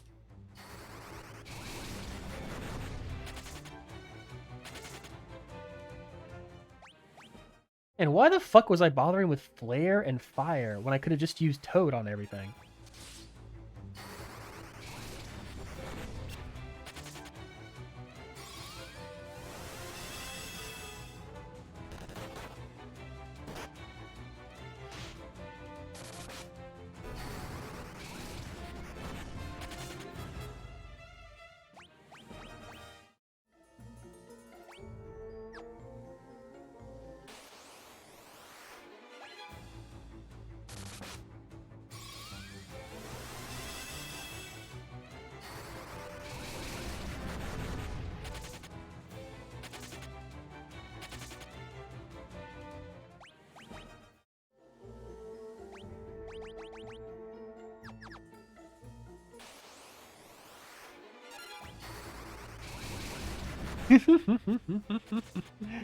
Yeah, undead can't be affected by status effects at all. And if you try to use absorbs on them, it works the opposite way.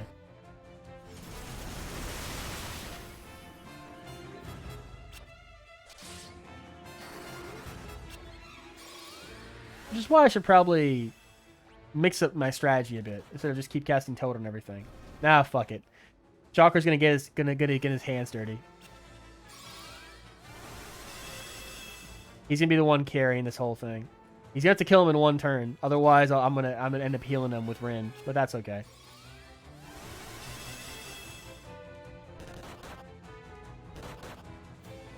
He's gonna have to get a critical hit to kill these things.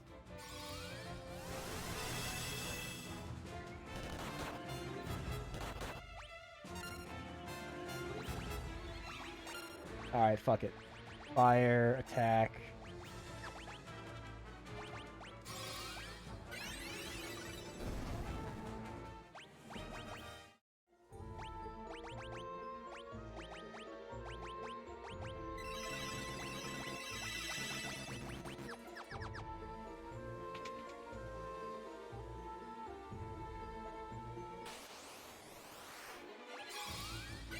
Oh, don't, no, fuck.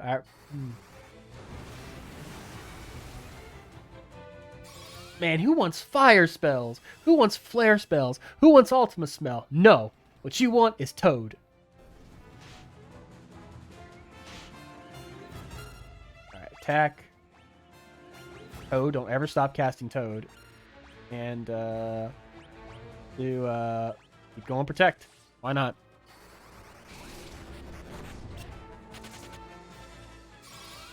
I almost knocked over a burning candle and burned my house down. How interesting.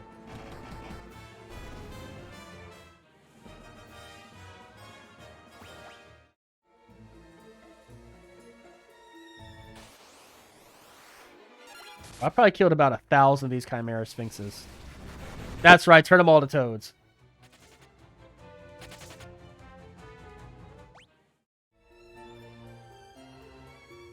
Oh, if you turn them into toads, you don't get the XP for killing them. That could be a problem. Or you don't get any gil for them. Oh, that's probably why, because Toad's kind of overpowered, so instead of letting you kill them, they just run away to kind of balance how powerful Toad is. So you can take him out, but you're not going to get gil, and you're not going to get items and stuff. Okay.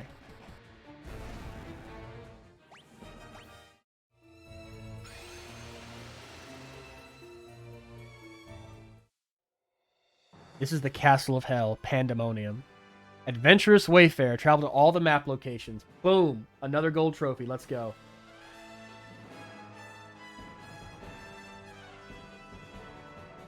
There are 4 gold trophies left. Actually, I think I actually only have 4 out of 5 and so.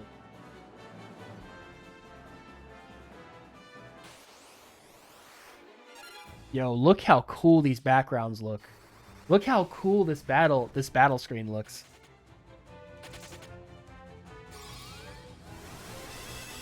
Maybe Toad is just too strong.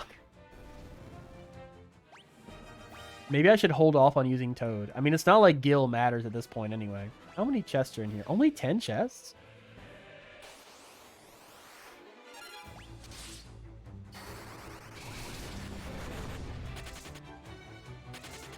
Maybe it... Okay, hang on a second. I haven't killed a Death Rider yet. I just turned him into a Toad. Does it count if they run away? I mean, I didn't really defeat them, but I kind of did. The Death Rider. Death Rider is...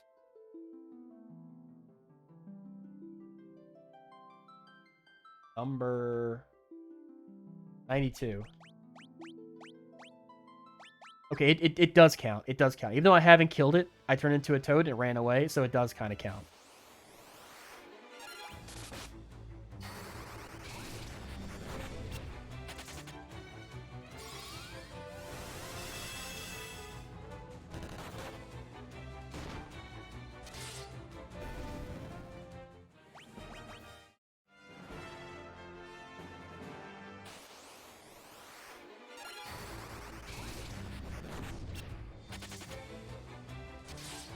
I'm gonna have to get some more water here in a second.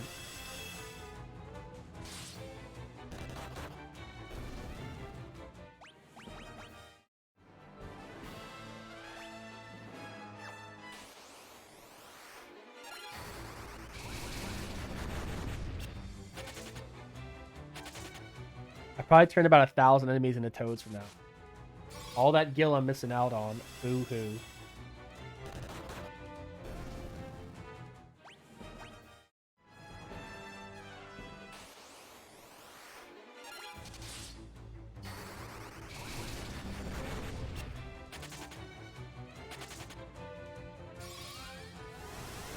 This might backfire, because if I'm turning everything into a Toad, Rin never has a chance to attack anything. Neither does Chalker. I mean, that's easy. All I have to do is just switch up the spells I'm using with Sourdough. And Rin usually gets to attack first. Boom! Toad and Toad.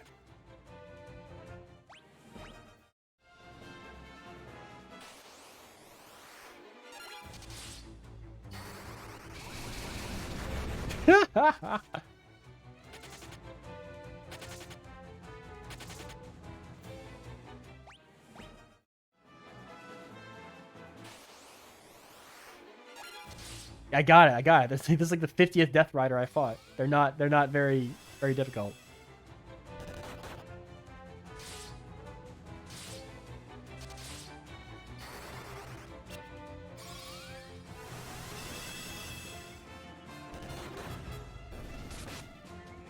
Jesus Christ, they do a lot of damage.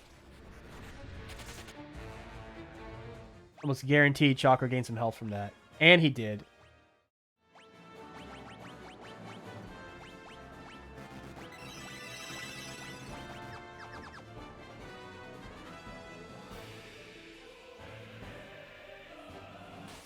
Oh, this is awesome remix too. Oh no, Mithril Golem. I guess they can't be turned into... Maybe they can be turned into toads. I don't know. I don't know what can and can't be turned into a toad.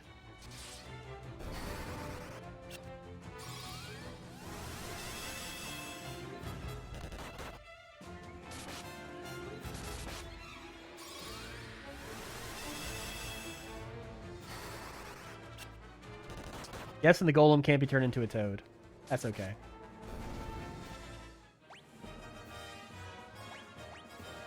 And we still leveling up.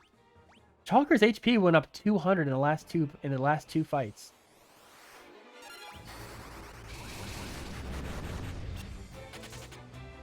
Bro, we turn in like the strongest enemies in the game into toads like it's nothing. And then punching the rest to death.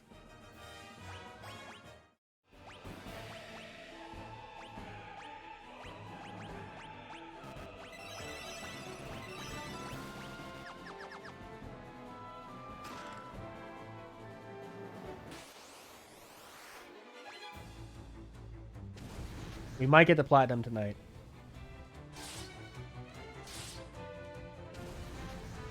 Damn. Every single one of these motherfuckers drains our health like crazy. I mean, it is the final dungeon, so it should be the toughest. God damn. Yeah, turn them to toads. Fuck them. I mean, losing so much HP in one fight helps me, though, because it almost guarantees I'm going to get a rise in HP values.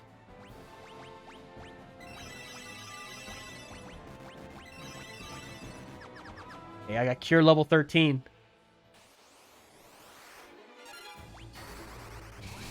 Ha! Turn you bitches into toads!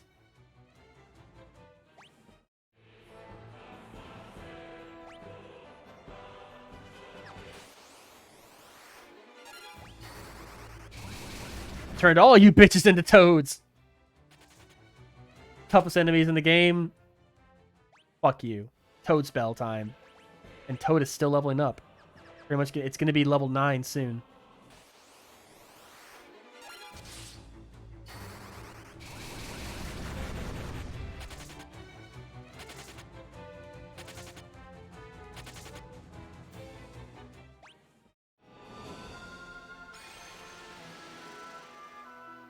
I want to say there's like 10 levels to Pandemonium.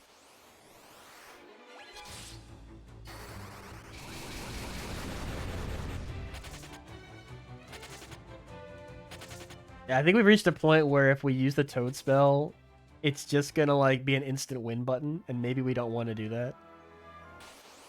It also doesn't give you any gil because when they turn into toads, they run away. Okay, we got 2 of them.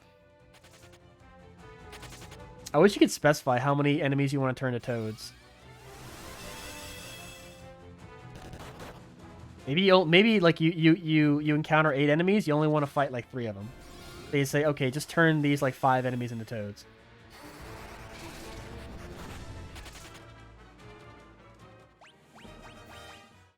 I mean, I guess you can do that by manually targeting them, but where's the fun in that? Oh, the Mithril Golem. You can't turn him into a toad. Fucking Christ, man. Did 5,000 damage to Shulker.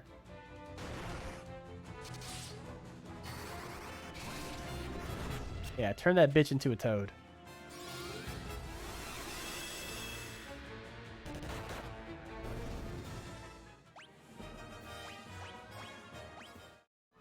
I think Shulker's gonna be max health soon.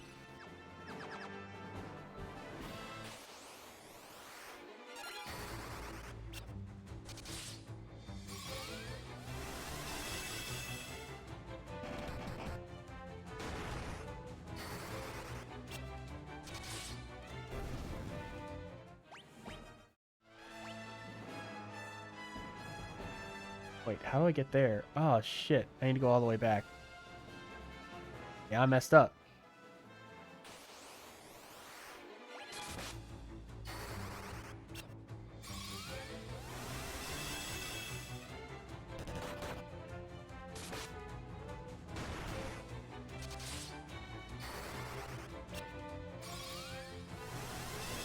Hey, what's up, survival mode? We're slowly making our way through the final dungeon of the game and making it an absolute joke with the Toad spell. I didn't realize how powerful the Toad spell was. The only annoying thing is that when you turn an enemy into a Toad, they run away and you don't get the gil. How you doing this Saturday?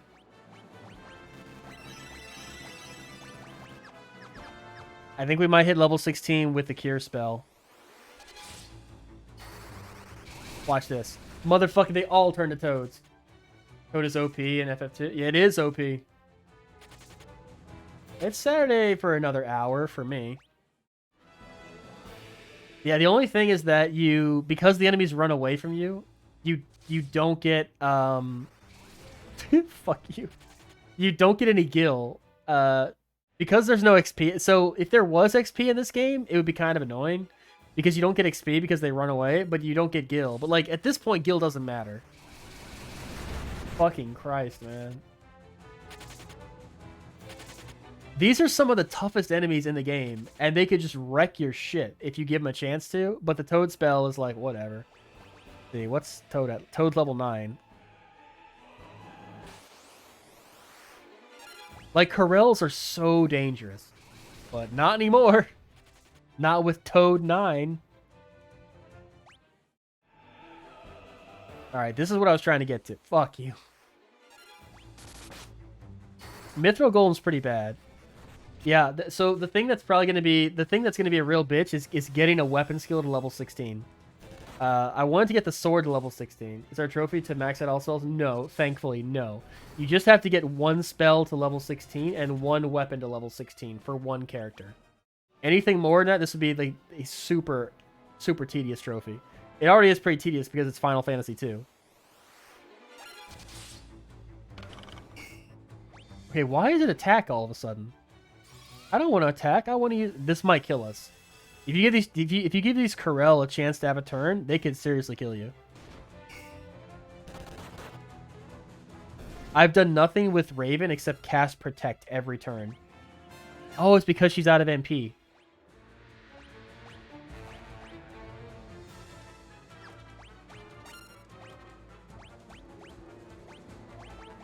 Try slow spells. Use an elixir. Fuck it. I got 22 of them. Yeah, I didn't realize how much MP I was using. Oh, that's a pretty nice animation for elixir. 820 MP.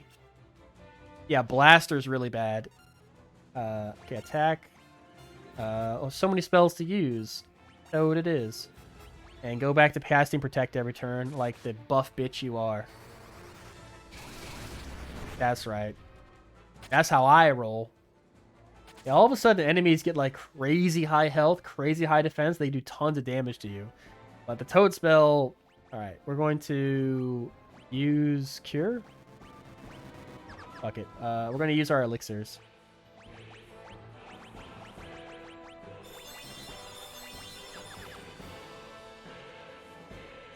This is pretty fucking epic, this music. I don't know if you guys can hear the music that well in the background. Maybe you can, maybe you can't. Turn up a bit.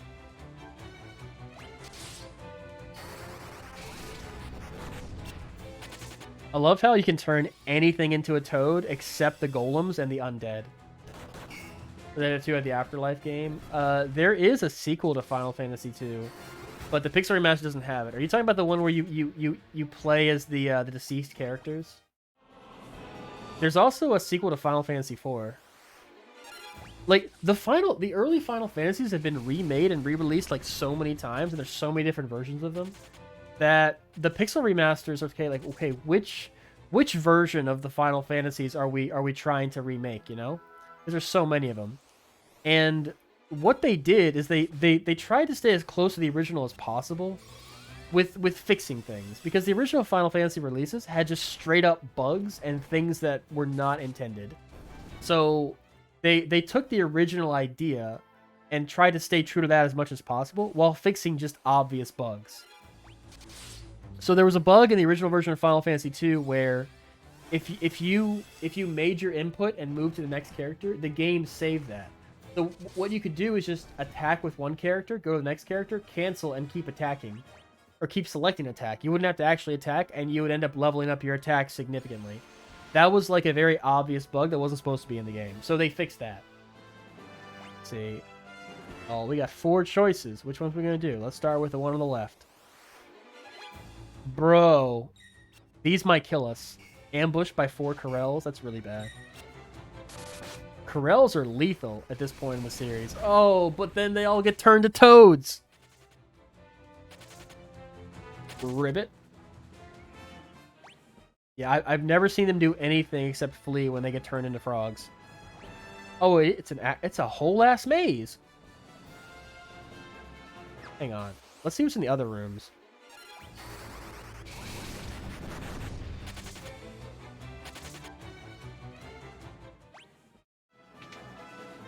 Yeah, I mean, there's no point. What are you gonna buy with Gil? What can you spend on? What can you spend Gil on at this point? Nothing. There's also several bosses. I want to say like 4 or 5 bosses in Pandemonium that you have to fight.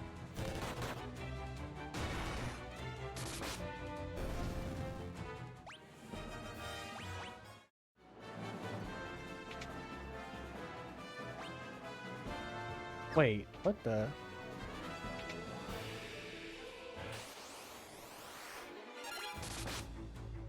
Yeah, at some point I might turn encounters off. I mean, I still need to fight. I even want them to do damage to me, because then I can heal it up with my Cure Spell and get my Cure Spell to level 16. But here's the thing. You have to level it up to 16 in combat. If you do it outside of combat, the trophy doesn't pop. Yeah, some poor soul found that out the hard way, and they had to go and level up another spell to level 16. But thankfully for us, they put it on PSN Profile, so we all know about it now.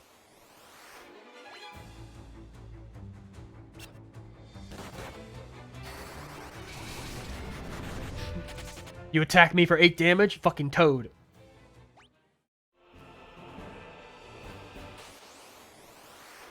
Bro, it's toad o'clock.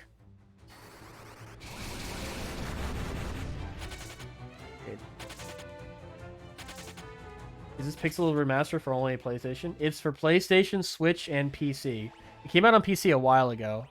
No, use that cure.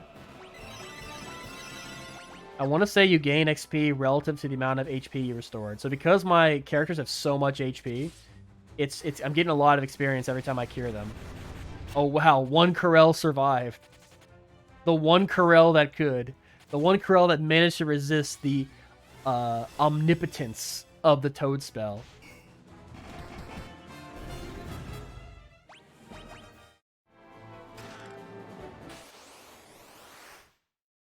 What is this? Is that Tiamat? Okay. Let's hit him with that blink. Let's try Toad. Alright, let's cast Berserk. Let's just attack. Let's cast Protect on everybody. Blink 9. No! No! No! What? We toaded him. We turned Tiamat into a toad. No.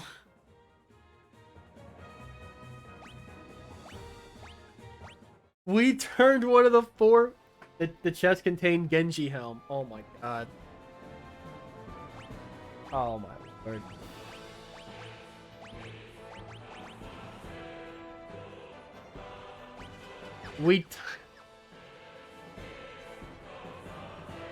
We turned him into a toad. Okay, but did he... Is he in the bestiary now? Yeah, he's in the bestiary now. Yeah, look at all that stuff he can drop that we're not going to get. Weakness, psychic. No, weakness is toad. Bro, what about the... Can we toad the final boss? Hey, new enemy, Ice Wolf. Or Devil Wolf. Oh, shit. Yo. See that clip.